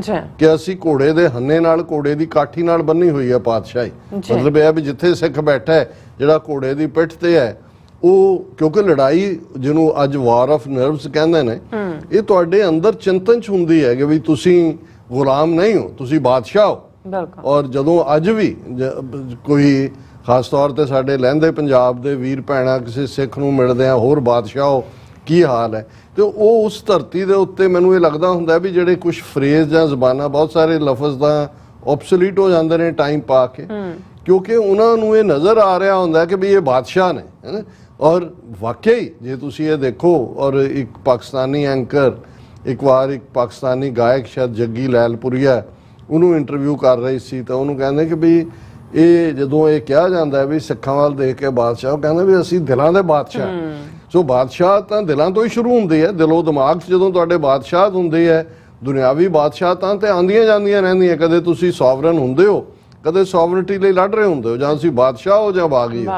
ਸੋ ਜਿਹੜਾ ਸਾਡੀ ਆਪਣੇ ਰਾਈਟ ਨੂੰ ਐਸਰਟ ਕਰਨ ਦਾ ਪਾਰਟ ਹੈ, ਉਹ ਭਾਵੇਂ ਇੱਕ ਰਿਚੁਅਲ ਵਾਂਗ ਹੀ ਲੱਗਦਾ। ਕਈਆਂ ਨੂੰ ਲੱਗਦਾ ਯਾਰ ਹਰ ਸਾਲ ਇੰਨੇ ਸਾਲ ਹੋ ਗਏ 15 ਅਗਸਤ 26 ਜਨਵਰੀ ਆਉਂਦੇ ਆ, ਹਰ ਵਾਰੀ ਅਸੀਂ ਇਹ ਕਰਨਾ ਹੈ। ਹੁਣ ਕਿਸੇ ਤਾਂ ਹਾਂ, ਜਦੋਂ ਤੱਕ ਸਾਡਾ ਆਜ਼ਾਦ ਮੁਲਕ ਨਹੀਂ ਬਣ ਜਾਂਦਾ, ਅਸੀਂ ਹਿੰਦੂ ਤਵੀ ਜੂੜੇ 'ਚੋਂ ਆਜ਼ਾਦ ਨਹੀਂ ਹੋ ਜਾਂਦੇ, ਉਹ 15 ਅਗਸਤ ਹੋਏ, 26 ਜਨਵਰੀ ਹੋਏ, ਸਤੰਬਰ ਦਾ ਮਹੀਨਾ ਹੋਏ, ਯੂਨਾਈਟਿਡ ਨੇਸ਼ਨਸ ਦਾ ਜਦੋਂ ਜਨਰਲ ਅਸੈਂਬਲੀ ਸੈਸ਼ਨ ਹੁੰਦਾ ਹੈ, ਜਾਂ ਉਹਨਾਂ ਦੇ ਕਿਸੇ ਪ੍ਰਾਈਮ ਮਿਨਿਸਟਰ ਜਾਂ ਉਹਨਾਂ ਦੇ ਕਿਸੇ ਵਜ਼ੀਰ ਨੇ ਆਣਾ ਹੋਏ, ਸਿੱਖ ਹਰ ਥਾਂ ਦੁਨੀਆ ਦੇ ਜਿਸ ਕੋਨੇ 'ਚ ਵੀ ਨੇ ਉਸ ਦੇ ਖਿਲਾਫ ਪ੍ਰੋਟੈਸਟ ਵੀ ਕਰਨਗੇ, ਆਵਾਜ਼ ਵੀ ਚੁੱਕਣਗੇ, ਫਜ਼ਾ 'ਚ ਖਾਲਿਸਤਾਨ ਜ਼ਿੰਦਾਬਾਦ ਵੀ ਗੂੰਜੇਗਾ, ਖਾਲਿਸਤਾਨ ਦੇ ਝੰਡੇ ਵੀ ਲਹਿਰਾਏ ਜਾਣਗੇ।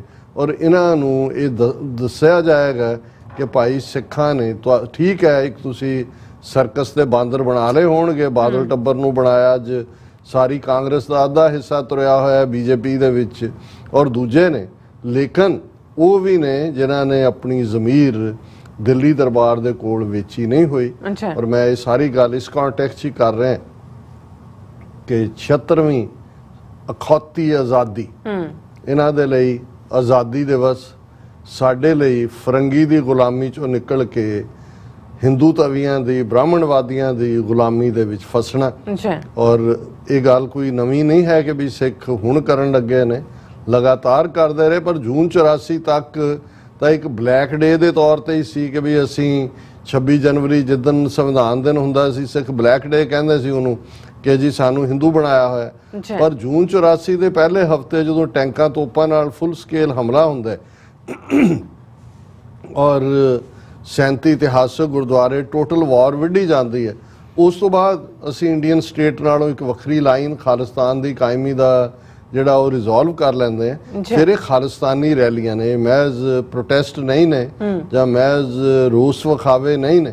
ਔਰ ਅਸੀਂ ਸਮਝਦੇ ਹਾਂ ਕਿ ਵੀ ਇਹ ਹਰ ਥਾਂ ਹੁੰਦੇ ਨੇ, ਨਿਊਯਾਰਕ 'ਚ ਵੀ, ਵਾਸ਼ਿੰਗਟਨ DC, ਅਮਰੀਕਾ 'ਚ ਆਲਮੋਸਟ 5 ਥਾਵਾਂ ਤੇ ਹਰ ਵਾਰ ਹੁੰਦਾ।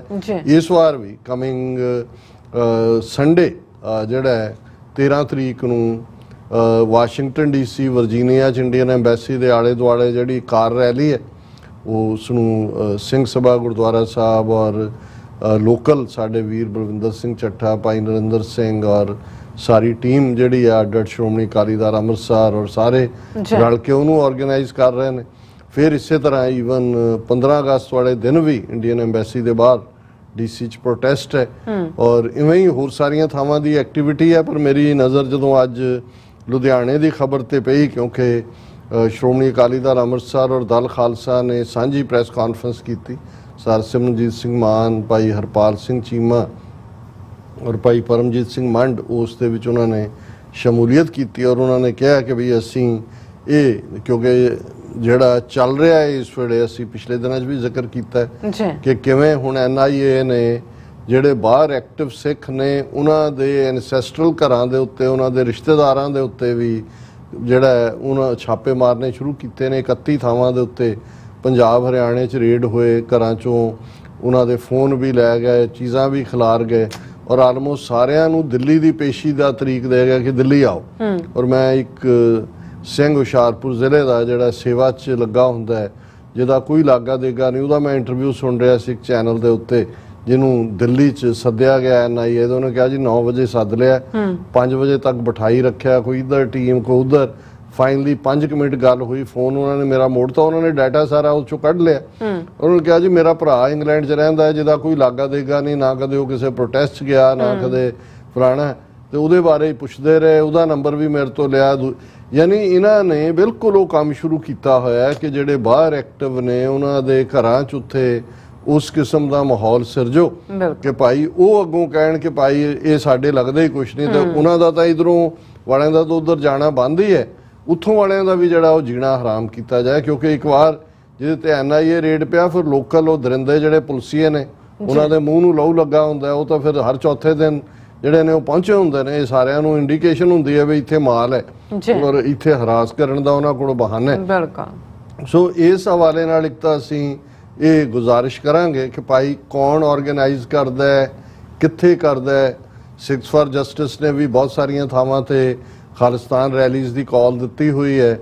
ਕੁਝ ਥਾਵਾਂ ਤੇ ਹੋਰ ਅੱਡ-ਅੱਡ ਜਥੇਬੰਦੀਆਂ ਵੀ ਜਿਵੇਂ UK ਦੀਆਂ ਜਾਂ ਦੂਜੀਆਂ ਆਪਣੇ ਤੌਰ ਤੇ ਕਰਦੇ ਨੇ। ਪਰ ਜਿੱਥੇ ਵੀ ਹੁੰਦਾ ਹੈ, ਇੱਕ ਸਿੱਖ ਐਕਟਿਵਿਸਟ ਦੇ ਨਾਤੇ ਮੈਂ ਇਹ ਅਪੀਲ ਕਰਦਾ ਕਿ ਵੀ ਵੱਧ ਚੜ ਕੇ ਜਿਹੜਾ ਉਸ ਦੇ ਵਿੱਚ ਸ਼ਮੂਲੀਅਤ ਕਰੋ। ਇਸ ਵੇਲੇ ਜਿਹੜਾ ਉਹਨਾਂ ਨੇ ਬਾਹਰਲੀਆਂ ਧਰਤੀਆਂ ਦੇ ਉੱਤੇ ਕਿਲਿੰਗ ਸਪਰੀ ਸ਼ੁਰੂ ਕੀਤੀ, ਲਾਹੌਰ 'ਚ ਭਾਈ ਪਰਮਜੀਤ ਸਿੰਘ ਪੰਜਵਾੜ, ਅਵਤਾਰ ਸਿੰਘ ਖੰਡਾ, ਕੈਮੀਕਲ ਵੈਪਨ, UK 'ਚ ਭਾਈ ਹਰਦੀਪ ਸਿੰਘ ਨਿੱਜਰ, ਸਰੀ 'ਚ, ਔਰ ਇੱਕ ਡਰ ਦਾ ਖੌਫ ਦਾ ਮਾਹੌਲ ਪੈਦਾ ਕਰਨ ਦੀ ਕੋਸ਼ਿਸ਼ ਕੀਤੀ।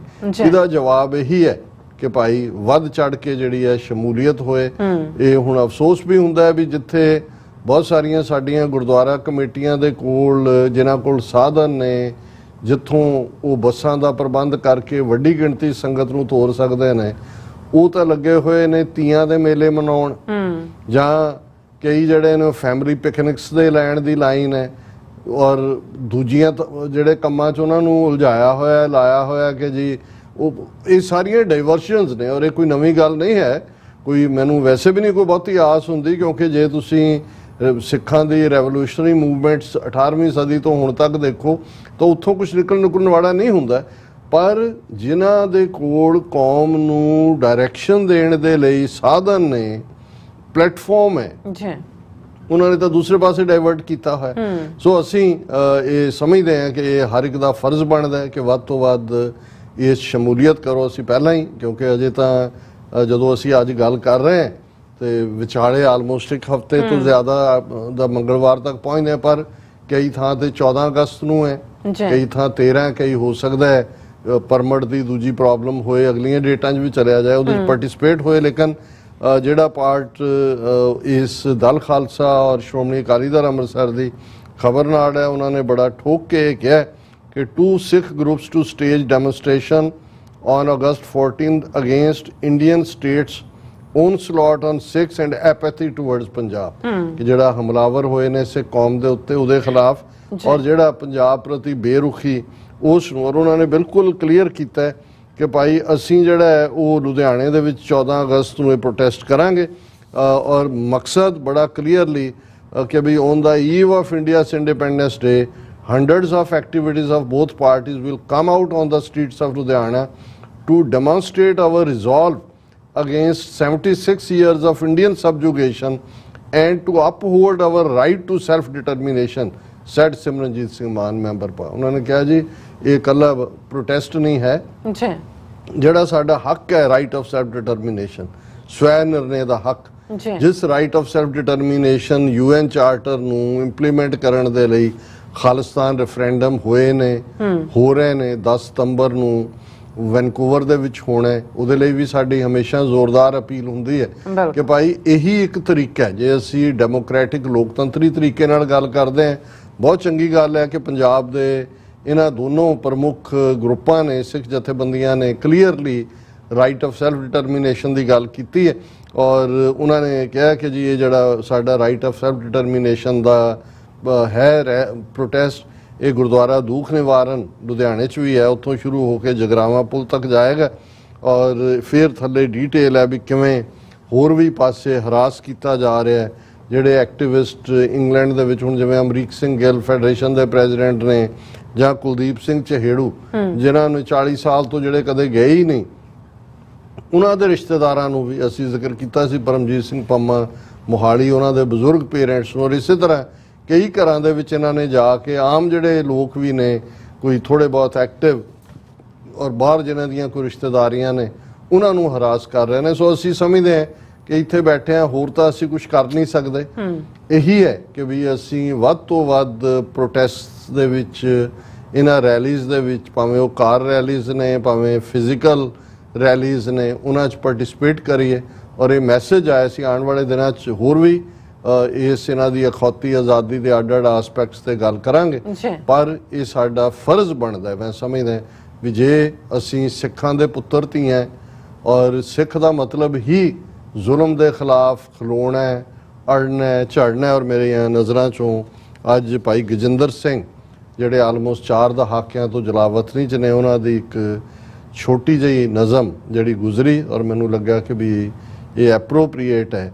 ਉਹਨਾਂ ਦਾ ਟਾਈਟਲ ਹੀ ਹੈ ਔਖਾ ਹੁੰਦਾ ਹੈ ਇਤਿਹਾਸ ਵਾਂਗ ਜੀਣਾ। ਬਿਲਕੁਲ, ਅਸੀਂ ਬੀਤੇ ਇਤਿਹਾਸ ਨੂੰ 18ਵੀਂ ਸਦੀ ਅਰਦਾਸ ਦੁਹਰਾਉਂਦੇ, ਪਰ ਅੱਜ ਵੀ ਜਦੋਂ ਅਸੀਂ ਆਪਣਾ ਇਹ ਰਿਜ਼ੋਲਵ ਦੇ ਕੇ ਤੁਰਦੇ ਹਾਂ ਤੇ ਤੁਰਨਾ ਸੌਖਾ ਨਹੀਂ ਹੈ। ਬਿਲਕੁਲ, ਲਫ਼ਜ਼ਾਂ ਨੂੰ ਕਾਗਜ਼ ਉੱਤੇ ਉਤਾਰਨਾ, ਚਿਹਰੇ ਵਾਂਗ ਲਿਖਤ ਨੂੰ ਸੰਵਾਰਨਾ, ਸ਼ਬਦਾਂ ਦੀ ਜਾਦੂਗਰੀ ਨਾਲ ਜੰਗ ਕਦੇ ਜਿੱਤਣਾ ਕਦੇ ਹਾਰਨਾ ਇੰਨਾ ਔਖਾ ਨਹੀਂ ਹੁੰਦਾ।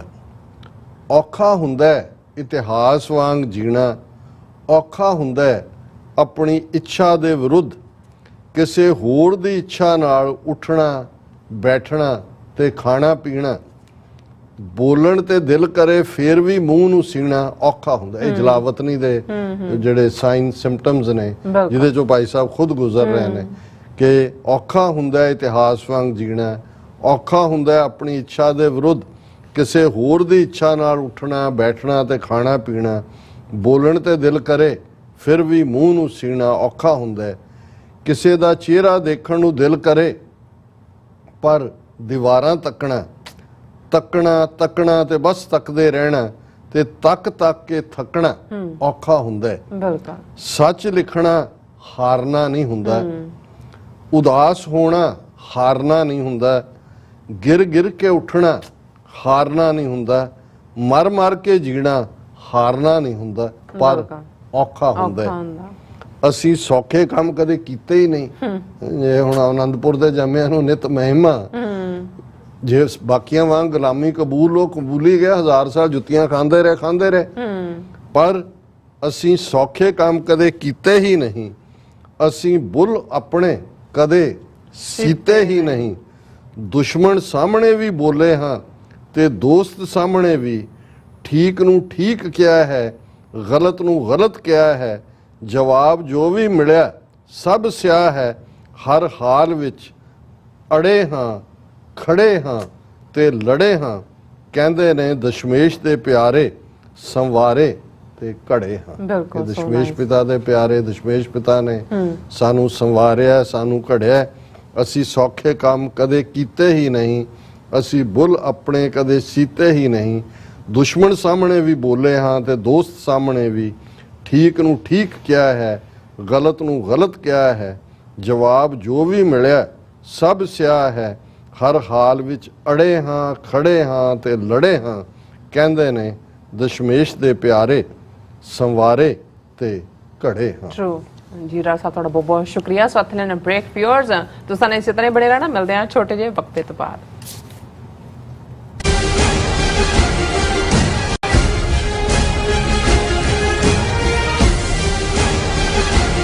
ਕੀ ਤੁਹਾਨੂੰ 30, 40 ਜਾਂ 50 ਦਿਨ ਵੇਟ ਕਰਨੀ ਪੈ ਰਹੀ ਹੈ ਤੁਹਾਡੇ ਚੈੱਕ ਲਈ? ਫਿਰ ਬ੍ਰੋਕਰਾਂ ਪਿੱਛੇ ਭੱਜਦੇ ਫਿਰਦੇ ਹੋ ਪੈਸੇ ਲਈ। ਬਹੁਤ ਜ਼ਿਆਦਾ ਟਾਈਮ ਵੇਸਟ ਹੋ ਜਾਂਦਾ ਇੱਦਾਂ ਤਾਂ। ਜੇ ਤੁਸੀਂ ਅੱਜ ਹੀ ਪੈਸੇ ਲੈਣੇ ਤਾਂ ਬੌਬਟੇਲ ਨੂੰ ਕਾਲ ਕਰੋ। ਬੌਬਟੇਲ ਤੁਹਾਡੀਆਂ ਇਨਵੋਇਸਿਸ ਸੇਮ ਡੇ ਫੰਡ ਕਰ ਸਕਦੇ ਹਨ for a small fee, no contract, no reserve and no hidden fees। ਅੱਜ ਹੀ ਕਾਲ ਕਰੋ ਬੌਬਟੇਲ ਨੂੰ ਤੇ ਤੁਹਾਡਾ ਪਹਿਲਾ ਮਹੀਨਾ ਫ੍ਰੀ। 410 204 2084। ਅਗੇਨ 410 204 2084। ਕੀ ਤੁਸੀਂ ਆਪਣੇ ਟੈਕਸਸ ਨੂੰ ਲੈ ਕੇ ਚਿੰਤਤ ਹੋ? ਤੁਸੀਂ ਆਪਣੀ ਕਮਾਈ ਲਈ ਮਿਹਨਤ ਕਰਦੇ ਹੋ, ਭਾਵੇਂ ਤੁਸੀਂ ਨੌਕਰੀ ਵਿੱਚ ਹੋਵੋ ਜਾਂ ਆਪਣਾ ਬਿਜ਼ਨਸ ਚਲਾਉਂਦੇ ਹੋ। ਜਦੋਂ ਟੈਕਸ ਭਰਨ ਦਾ ਸਮਾਂ ਆਉਂਦਾ ਤਾਂ ਤੁਹਾਨੂੰ ਇੱਕ ਭਰੋਸੇਯੋਗ ਟੈਕਸ ਅਕਾਊਂਟੈਂਟ ਦੀ ਲੋੜ ਹੈ ਜੋ ਟੈਕਸ ਬੈਲੈਂਸ ਦਾ ਤੁਹਾਡੇ ਪੱਖ ਵਿੱਚ ਜਾਣਾ ਯਕੀਨੀ ਬਣਾਵੇ। ਸਿਆਟਲ ਦੀ ਜਾਣੀ ਪਹਿਚਾਣੀ company Accurate accountants and Taxes ਤੁਹਾਡੀ ਸੇਵਾ ਵਿੱਚ ਹਾਜ਼ਰ ਹੈ। ਅਸੀਂ ਹਰ ਤਰ੍ਹਾਂ ਦੇ ਟੈਕਸ ਭਰਨ ਵਿੱਚ ਤੁਹਾਡੀ ਮਦਦ ਕਰਾਂਗੇ। ਟੈਕਸ ਸੰਬੰਧੀ ਕਿਸੇ ਵੀ ਤਰ੍ਹਾਂ ਦੇ ਸਵਾਲ ਲਈ ਅੱਜ ਹੀ ਸਾਡੇ ਤੱਕ ਪਹੁੰਚ ਕਰੋ। Accurate accountants and Texas.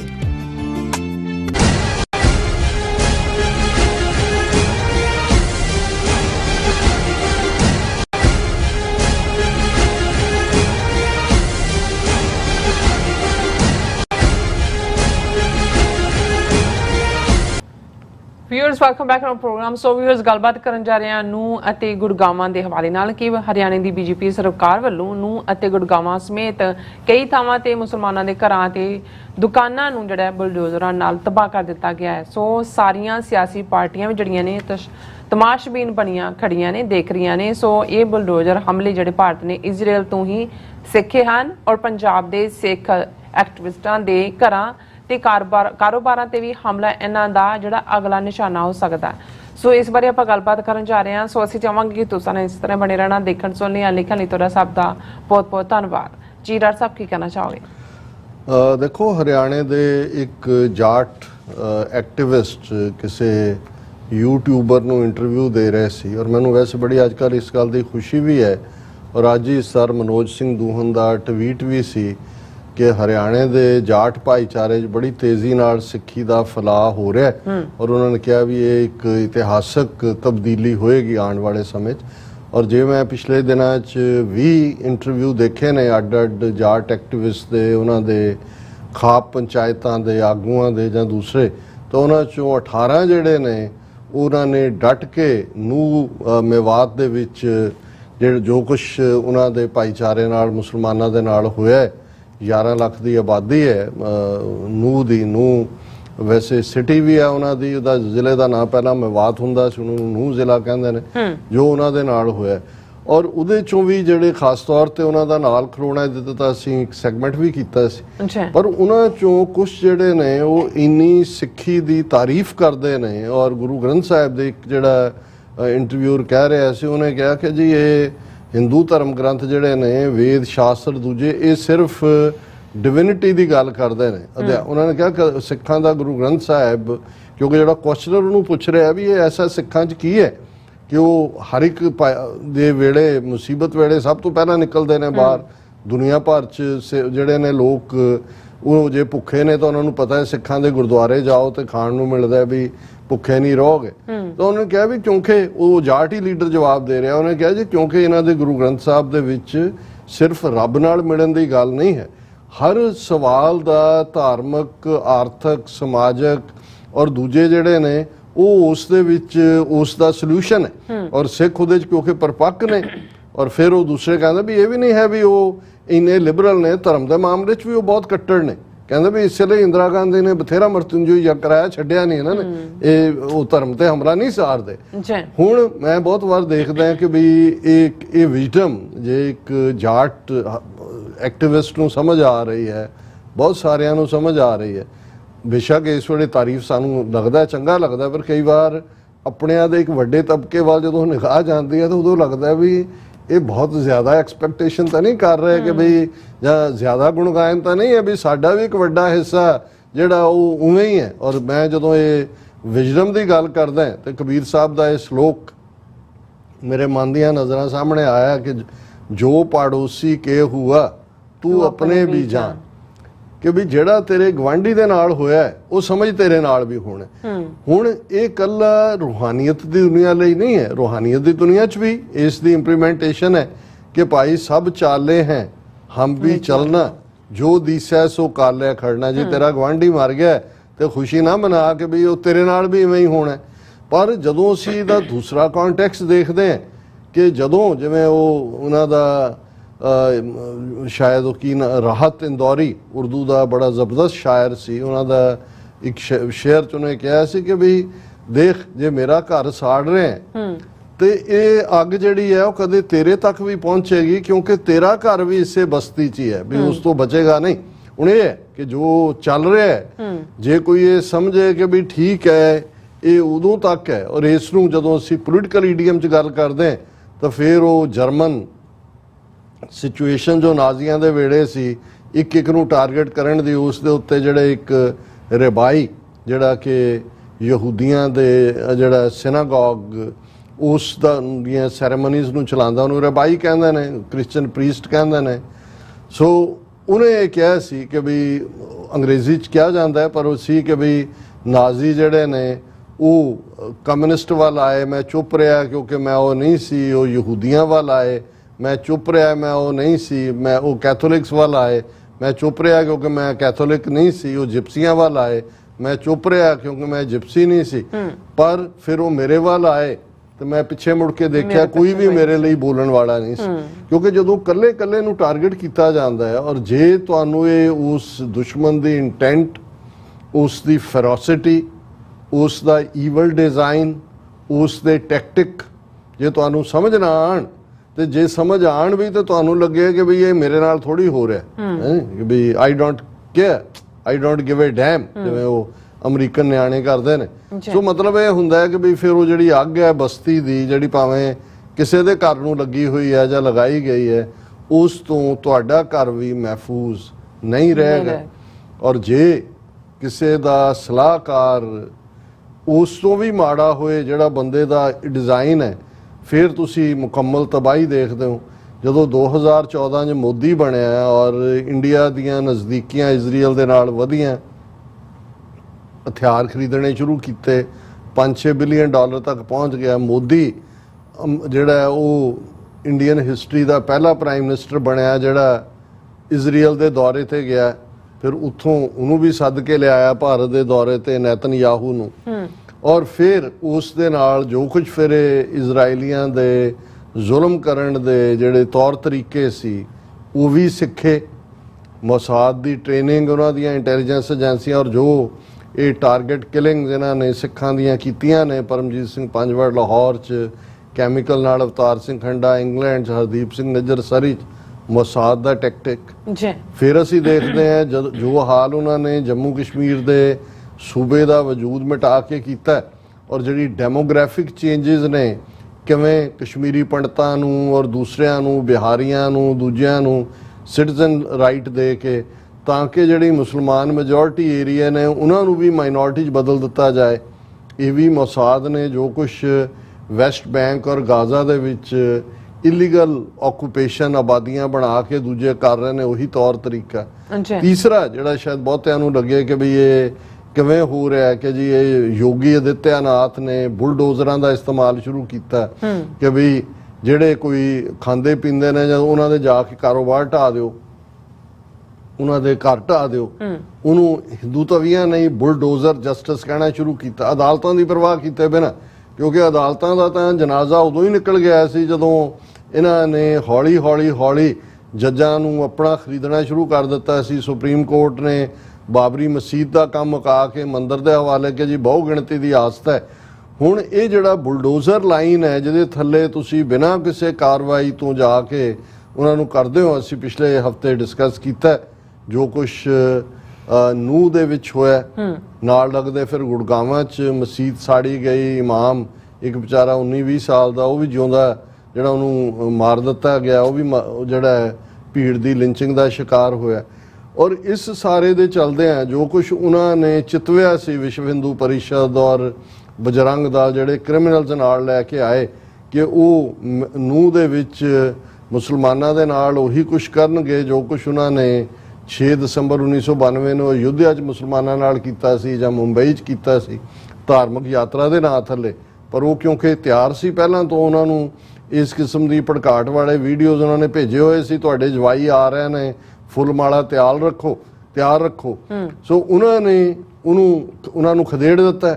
ਹੁਣ ਕੁੱਟ ਖਾ ਕੇ ਜਿਹੜਾ ਉਹ ਆਪਣੀਆਂ ਧੋਤੀਆਂ ਉੱਥੇ ਹੀ ਛੱਡ ਕੇ, ਜੁੱਤੀਆਂ ਛੱਡ ਕੇ ਦੌੜੇ। ਉਹਨਾਂ ਨੂੰ ਲੱਗਾ ਵੀ ਇਹ ਤਾਂ ਗੇਮ ਹੀ ਬਦਲ ਗਈ, ਇਹ ਤਾਂ ਰਾਦਰ ਘੱਟ ਗਿਣਤੀਆਂ ਦੇ ਹੱਥ 'ਚ ਹਥਿਆਰ ਆ ਗਿਆ ਕਿ ਵੀ ਇਹ ਜਿਹੜਾ ਤੁਸੀਂ ਕਾਊਂਟਰ ਜਵਾਬ ਕਰਨਾ। ਔਰ ਨਾਲ ਦੀ ਨਾਲ ਹਿੰਦੂ ਤਵੀਆਂ ਨੇ ਇਹ ਕਹਿਣਾ ਸ਼ੁਰੂ ਕੀਤਾ ਖੱਟੜ ਨੂੰ ਕਿ ਹੁਣ ਬੁਲਡੋਜ਼ਰ ਜਸਟਿਸ ਕਰੋ ਯੋਗੀ ਦੀ ਤਰਜ਼ ਦੇ ਉੱਤੇ। ਔਰ ਕਿਉਂਕਿ ਹਰਿਆਣੇ 'ਚ ਇਲੈਕਸ਼ਨਾਂ ਵੀ ਨੇ, ਇਹ ਮਾਰਕੁੱਟ ਔਰ ਪੋਲਰਾਈਜ਼ ਕਰਕੇ ਇਹ ਉਹਨਾਂ ਨੂੰ ਸੂਟ ਕਰਦਾ। ਅਸੀਂ ਦੇਖ ਰਹੇ ਹਾਂ ਕਿ ਭਈ ਇਸ ਪਿਛਲੇ ਪੀਰੀਅਡ ਦੇ ਵਿੱਚ ਜਿਵੇਂ ਬੁਲਡੋਜ਼ਰਾਂ ਨਾਲ ਨੂਹ ਦੇ ਵਿੱਚ 250 ਤੋਂ ਜ਼ਿਆਦਾ ਘਰ, ਦੁਕਾਨਾਂ ਢਾਈਆਂ ਗਈਆਂ ਗੁੜਗਾਵਾਂ ਦੇ ਵਿੱਚ, ਪਰ ਪ੍ਰੋਪੇਗੈਂਡਾ ਕੀਤਾ ਜਾ ਰਿਹਾ ਹੈ ਕਿ ਜੀ ਇਹ ਜਿਹੜਾ ਉਹ ਜਿਨ੍ਹਾਂ ਨੇ ਇਲੀਗਲ ਕੰਸਟਰਕਸ਼ਨ ਕੀਤੀ ਹੋਈ ਹੈ। ਪਰ ਨਾਲ ਦੀ ਨਾਲ ਸਰਕਾਰੀ ਸੋਰਸ ਕਹਿੰਦੇ ਨੇ ਕਿ ਜਿਨ੍ਹਾਂ ਘਰਾਂ ਤੋਂ ਪੱਥਰ ਆਏ ਜਦੋਂ ਨੂਹ ਦੇ ਵਿੱਚ ਹੋਇਆ ਉਹ ਸਾਰੇ ਲੈਵਲ ਕਰ ਦਿੱਤੇ ਗਏ ਨੇ। ਹੁਣ ਇਹਨਾਂ ਦਾ ਤੁਸੀਂ ਇਹ ਦੇਖੋਗੇ, demolition drive in violence at Nuh continues, illegal structures on 2.6 acres of land। ਔਰ ਇੱਕ ਕਰਫਿਊ ਲਾਇਆ ਹੋਇਆ ਇੱਕ ਪਾਸੇ, ਦੂਜੇ ਪਾਸੇ ਜਿਹੜਾ ਉਹ ਬੁਲਡੋਜ਼ਰਾਂ ਦੇ ਨਾਲ ਮੁਸਲਮਾਨਾਂ ਦੇ ਘਰ ਦੁਕਾਨਾਂ ਢਾਏ ਜਾ ਰਹੇ ਨੇ। ਔਰ ਇਹ ਕਿਹਾ ਜੀ ਇਹ ਤਾਂ ਇਲੀਗਲ ਕੰਸਟਰਕਸ਼ਨ ਸੀ, ਉਹਨਾਂ ਨੂੰ ਅਸੀਂ ਡਿਮੋਲਿਸ਼ ਦੇ ਨੋਟਿਸ ਦਿੱਤੇ ਹੋਏ ਸੀ। ਔਰ ਇਹ ਜਿਹੜੀ ਹੈ ਪਰ ਕਿਉਂਕਿ the owners of some illegal structures were also involved in the violence during the Braj Mandal religious ਯਾਤਰਾ, ਤੇ ਇਸ ਲਈ ਅਸੀਂ ਇਹਨੂੰ ਕੰਟੀਨਿਊ ਕਰ ਰਹੇ ਹਾਂ। ਫਿਰ ਕੱਲਾ ਇਹ ਨਹੀਂ ਹੈ, ਜਿਵੇਂ ਮਨੀਪੁਰ ਦੇ ਵਿੱਚ ਅਜੇ ਵੀ ਕਿਲਿੰਗਸ ਹੋ ਰਹੀਆਂ, ਵਾਇਲੈਂਸ ਜਾਰੀ ਹੈ। ਇਸੇ ਤਰ੍ਹਾਂ ਅੱਜ ਦੀ ਖਬਰ ਸੀ religious place set on fire in Gurugram. This come ਕਿ ਸੈਕਸ਼ਨ 144 ਲੱਗੀ ਹੋਈ ਹੈ ਔਰ ਇਹਦੇ ਬਾਵਜੂਦ ਜਿਹੜਾ ਹੈ ਇਹ ਗੁਰੂਗ੍ਰਾਮ ਦੇ ਇੱਕ ਪਿੰਡ ਦੇ ਵਿੱਚ ਉਹਨਾਂ ਨੇ ਇੱਕ ਮਸਜਿਦ ਨੂੰ ਅੱਗ ਲਾ ਕੇ ਸਾੜ ਦਿੱਤਾ ਹੈ। ਔਰ ਇਹ ਅੱਜ ਜਦੋਂ 4 ਦਿਨਾਂ ਤੋਂ ਸੈਂਕੜਿਆਂ ਮੁਸਲਮਾਨਾਂ ਦੇ ਕਾਰੋਬਾਰ ਔਰ ਘਰ ਸਾੜੇ ਗਏ ਨੇ ਔਰ ਦੂਸਰੇ ਸ਼ਹਿਰਾਂ ਦੇ ਵਿੱਚ ਹਿੰਦੂ ਤਵੀ ਹਥਿਆਰ ਲੈ ਕੇ ਜਲੂਸ ਕੱਢ ਕੇ ਮੁਸਲਮਾਨਾਂ ਨੂੰ ਕਹਿ ਰਹੇ ਨੇ ਕਿ ਵੀ ਛੱਡ ਜਾਓ ਇੱਥੋਂ, ਦੁਕਾਨਾਂ ਘਰ ਛੱਡ ਜਾਓ। ਵੱਡੇ ਪੈਮਾਨੇ ਦੇ ਉੱਤੇ ਜਿਹੜੇ ਗਰੀਬ ਵਿਚਾਰੇ ਸੀ, ਵੈਸਟ ਬੰਗਾਲ ਦੇ ਜ਼ਿਆਦਾ ਮੁਸਲਮਾਨ ਨੇ, ਉਹ ਤਾਂ ਹਿਜਰਤ ਕਰ ਚੁੱਕੇ ਨੇ, ਖਾਂਦੇ ਪੀਂਦੇ ਵੀ ਛੱਡ ਕੇ ਦੌੜੇ ਹੋਏ ਨੇ। ਔਰ ਅੱਜ ਪੰਜਾਬ ਹਰਿਆਣਾ ਹਾਈ ਕੋਰਟ ਨੇ ਡਿਮੋਲੀਸ਼ਨ ਐਕਸਾਈਜ਼ ਨੂੰ halted on Punjab Haryana high court orders. ਅੱਜ ਉਹਨਾਂ ਨੇ ਹਾਈ ਕੋਰਟ ਨੇ ਕਿਹਾ ਵੀ ਬੰਦ ਕਰੋ ਇਹ ਦੂਜਾ, ਪਰ ਉਹਨਾਂ ਨੇ ਆਪਣਾ ਕੰਮ ਪਿਛਲੇ 3-4 ਦਿਨ ਤੋਂ ਚੱਲ ਰਿਹਾ ਸੀ ਉਹ ਕਰ ਦਿੱਤਾ। ਹੁਣ ਦੇਖਣ ਵਾਲੀ ਗੱਲ ਇਹ ਹੈ ਕਿ ਉਹੀ ਆਪੋਜੀਸ਼ਨ ਧਿਰਾਂ ਰਾਹੁਲ ਗਾਂਧੀ ਤੇ ਜਿਹੜੀ ਆਈਡੀਆ ਬਣ ਗਈ 26 ਪਾਰਟੀਆਂ ਨੇ, ਉਹ 1500 ਮੀਲ ਦੂਰ ਮਨੀਪੁਰ ਦੇ ਵਿੱਚ ਤਾਂ ਪਹੁੰਚ ਗਏ ਡੈਲੀਗੇਸ਼ਨ ਲੈ ਕੇ ਕਿ ਉੱਥੇ ਕੀ ਹੋ ਰਿਹਾ। ਹੁਣ ਜੋ ਕੁਝ ਦਿੱਲੀ ਦੇ ਨਾਲ ਲੱਗਦਾ, ਦਿੱਲੀ ਦੀ ਪੈਰੀਫਰੀ ਦੇ ਵਿੱਚ ਹੋ ਰਿਹਾ, ਨੂਹ ਦੇ ਵਿੱਚ ਕੋਈ ਆਪੋਜੀਸ਼ਨ ਪਾਰਟੀ ਦਾ ਕੋਈ ਡੈਲੀਗੇਸ਼ਨ, ਕੋਈ ਲੀਡਰ, ਕਿਸੇ ਦੀ ਕੋਈ ਬਿਆਨਬਾਜ਼ੀ, ਕਿਸੇ ਨੇ ਮੌਕੇ ਤੇ ਜਾ ਕੇ ਕਿ ਭਾਈ, ਕਿਉਂਕਿ ਜਦੋਂ ਅਸੀਂ ਇਹ ਕਹਿੰਦੇ ਆ ਵੀ ਇਸ ਵੇਲੇ ਤਾਂ ਮੈਜੋਰਿਟੀ ਹਿੰਦੂ ਵੋਟਾਂ ਨੂੰ ਖੁਸ਼ ਕਰਨ ਦੀ ਲਾਈਨ ਹੈ ਔਰ ਅਸੀਂ ਇਹ ਦੇਖ ਰਹੇ ਹਾਂ ਵੀ ਜਿਸ ਅੰਦਾਜ਼ ਦੇ ਵਿੱਚ ਹਰਿਆਣੇ ਦੇ ਜਾਟ ਵੀ, ਗੁੱਜਰ ਵੀ ਔਰ ਦੂਸਰੇ ਉਹ ਕਬੀਲੇ ਖਲੋਤੇ ਨੇ, ਇਸ ਲਈ ਹਰਿਆਣੇ ਦੇ ਵਿੱਚ ਕੋਈ ਮੁਸਲਮਾਨਾਂ ਦੇ ਖਿਲਾਫ ਅਦਰਵਾਈਜ਼ ਵਾਇਲੈਂਸ ਨਹੀਂ ਹੋਈ। ਪਰ ਜੇ ਸਰਕਾਰ ਤੁਹਾਡੇ ਕੋਲ ਹੈ, ਬੁਲਡੋਜ਼ਰਾਂ ਦੇ ਨਾਲ ਤੁਸੀਂ ਉਹਨਾਂ ਦਾ ਸਭ ਕੁਝ ਹੀ ਤਬਾਹ ਕਰ ਰਹੇ ਹੋ। ਔਰ ਇਹ ਮੈਂ ਜਦੋਂ ਇਸ ਖਬਰ ਨੂੰ ਦੇਖ ਰਿਹਾ ਕਿ ਵੀ ਈਵਨ ਇਸ ਮੁੱਦੇ ਦੇ ਉੱਤੇ ਬਾਦਲ, ਅਕਾਲੀ ਦਲ, ਜਾਂ ਕਿਉਂਕਿ ਉਹ ਤਾਂ ਡੀਕ ਰਹੇ ਨੇ ਵੀ ਕਦੋਂ ਬੀਜੇਪੀ ਵਾਲੇ ਆਵਾਜ਼ ਮਾਰਨ ਕਿ ਸਾਡੇ ਨਾਲ ਰਲੋ, ਤੇ ਇਹ ਟ੍ਰੈਂਡ ਆਉਣ ਵਾਲੇ ਪੀਰੀਅਡ ਦੇ ਵਿੱਚ ਇੱਥੇ ਰੁਕੇਗਾ ਨਹੀਂ, ਇਹ ਪੰਜਾਬ ਦੇ ਵਿੱਚ ਵੀ ਆਏਗਾ। ਔਰ ਮੈਨੂੰ ਯਾਦ ਹੈ ਛੱਤੀਸਗੜ੍ਹ ਦਾ ਇੱਕ ਐਕਟਿਵਿਸਟ ਜਿਹੜਾ ਉਹਨਾਂ ਦੇ ਟ੍ਰਾਈਬਲਸ ਦੇ ਨਾਲ ਕੰਮ ਕਰਦਾ, ਇਹੀ ਕੰਮ ਟ੍ਰਾਈਬਲਸ ਨਾਲ ਕਰਦੇ ਨੇ, ਉਹਨਾਂ ਨੂੰ ਮਾਰੋ, ਜੰਗਲਾਂ ਨੂੰ ਅੱਗ ਲਾ ਦਿਓ, ਫਿਰ ਉਹਨਾਂ ਦੀਆਂ ਜ਼ਮੀਨਾਂ ਤੇ ਕਬਜ਼ਾ ਕਰ ਲਓ। ਤੇ ਉਹਨੇ ਇੱਕ ਪੰਜਾਬ ਦਾ ਇੰਟਰਵਿਊਅਰ ਸਿੱਖ ਲੜਕਾ ਜਿਹੜਾ ਸੀ, ਉਹਨੂੰ ਉਹ ਕਹਿ ਰਿਹਾ ਸੀ, ਉਹਨਾਂ ਦਾ ਉਹ ਬੜਾ ਵੈਲ ਲਰਨਡ ਬੰਦਾ ਸੀ, ਉਹਨੇ ਕਿਹਾ ਉਹ ਦਿਨ ਦੂਰ ਨਹੀਂ ਹੈ ਕਿ ਪੰਜਾਬ ਦੇ ਵਿੱਚ ਤੁਹਾਡੇ ਹਰ ਪਿੰਡ ਦੇ ਬਾਹਰ ਜਿਹੜਾ ਉਹ CRPF ਵਾਲੇ ਬੈਠੇ ਹੋਣਗੇ ਬੰਦੂਕਾਂ ਲੈ ਕੇ, ਤੁਹਾਡੀਆਂ ਜ਼ਮੀਨਾਂ ਤੁਹਾਡੇ ਕੋਲ ਨਹੀਂ ਰਹਿਣੀਆਂ। ਔਰ ਮੈਨੂੰ ਇਹ ਨਜ਼ਰ ਆ ਰਿਹਾ ਵੀ ਜਿਹੜਾ ਇਹਨਾਂ ਨੇ ਬਾਹਰਲੇ ਸਿੱਖ ਐਕਟਿਵਿਸਟ ਦੇ ਰਿਸ਼ਤੇਦਾਰਾਂ ਦੇ ਘਰਾਂ 'ਚ ਜਾਂ ਉਹਨਾਂ ਦੀਆਂ ਇਮੀਡੀਏਟ ਫੈਮਿਲੀਜ਼ ਦੇ 31 ਥਾਵਾਂ ਤੇ ਛਾਪਾਮਾਰੀ ਕੀਤੀ NIA ਨੇ, ਲਾ ਐਂਡ ਆਰਡਰ ਤਾਂ ਸਟੇਟ ਤੋਂ ਖੋਹ ਲਿਆ। ਇਹ ਦਿਨ ਦੂਰ ਨਹੀਂ ਹੈ ਜਦੋਂ ਇਹ ਕਹਿ ਕੇ ਕਿ ਜੀ ਬਾਹਰ ਜਿਹੜੇ ਨੇ ਇਹਨਾਂ ਦੀ ਜਿਹੜੀ ਜੱਦੀ ਜ਼ਮੀਨ ਜਾਂ ਦੂਜੀ ਆ ਉਹ ਤਾਂ ਉਹ ਗਈ ਉਹਨਾਂ ਕੋਲੋਂ, ਵੀ ਉਹਨਾਂ ਦੇ ਅਸੀਂ ਘਰ ਵੀ ਢਾਉਣੇ ਨੇ, ਕਿਉਂਕਿ ਇਹ ਅੱਤਵਾਦ ਦਾ ਔਰ ਕਾਨੂੰਨ ਉੱਥੇ ਹੀ ਹੈ। ਹੁਣ ਅੱਜ 4 ਦਿਨ ਬਾਅਦ ਹਾਈ ਕੋਰਟ ਨੇ ਸੂ ਮੋਟੋ ਨੋਟਿਸ ਲਿਆ। ਹਾਈ ਕੋਰਟ ਤਾਂ ਚੰਡੀਗੜ੍ਹ ਫਿਰ ਦੂਰ ਹੈ ਨੂਹ ਤੋਂ।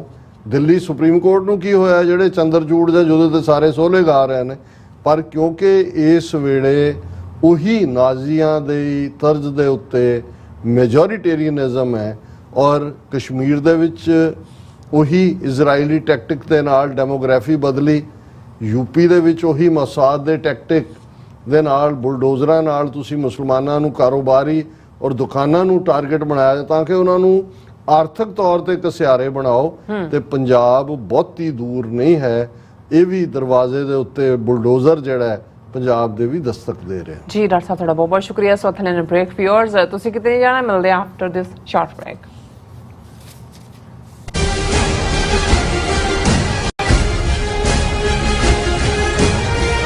ਤੁਸੀਂ ਆਪਣੇ ਟੈਕਸਸ ਨੂੰ ਲੈ ਕੇ ਚਿੰਤਤ ਹੋ, ਤੁਸੀਂ ਆਪਣੀ ਕਮਾਈ ਲਈ ਮਿਹਨਤ ਕਰਦੇ ਹੋ, ਭਾਵੇਂ ਤੁਸੀਂ ਨੌਕਰੀ ਵਿੱਚ ਹੋਵੋ ਜਾਂ ਆਪਣਾ ਬਿਜ਼ਨਸ ਚਲਾਉਂਦੇ ਹੋ।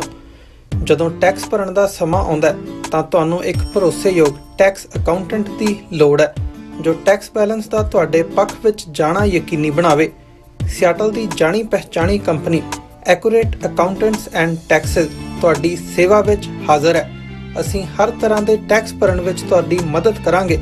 ਟੈਕਸ ਸੰਬੰਧੀ ਕਿਸੇ ਵੀ ਤਰ੍ਹਾਂ ਦੇ ਸਵਾਲ ਲਈ ਅੱਜ ਹੀ ਸਾਡੇ ਤੱਕ ਪਹੁੰਚ ਕਰੋ। Accurate accountants and Taxes. ਕੀ ਤੁਹਾਨੂੰ 30 40 ਜਾਂ 50 ਦਿਨ ਵੇਟ ਕਰਨੀ ਪੈ ਰਹੀ ਹੈ ਤੁਹਾਡੇ ਚੈੱਕ ਲਈ? ਫਿਰ ਬ੍ਰੋਕਰਾਂ ਪਿੱਛੇ ਭੱਜਦੇ ਫਿਰਦੇ ਹੋ ਪੈਸੇ ਲਈ। ਬਹੁਤ ਜ਼ਿਆਦਾ ਟਾਈਮ ਵੇਸਟ ਹੋ ਜਾਂਦਾ ਇੱਦਾਂ ਤਾਂ। ਜੇ ਤੁਸੀਂ ਅੱਜ ਹੀ ਪੈਸੇ ਲੈਣੇ ਤਾਂ ਬੌਬਟੇਲ ਨੂੰ ਕਾਲ ਕਰੋ। ਬੌਬਟੇਲ ਤੁਹਾਡੀਆਂ ਇਨਵੋਇਸਿਸ ਸੇਮ ਡੇ ਫੰਡ ਕਰ ਸਕਦੇ ਹਨ for a small fee, no contract, no reserve and no hidden fees। ਅੱਜ ਹੀ ਕਾਲ ਕਰੋ ਬੌਬਟੇਲ ਨੂੰ ਤੇ ਤੁਹਾਡਾ ਪਹਿਲਾ ਮਹੀਨਾ ਫ੍ਰੀ। 410 204।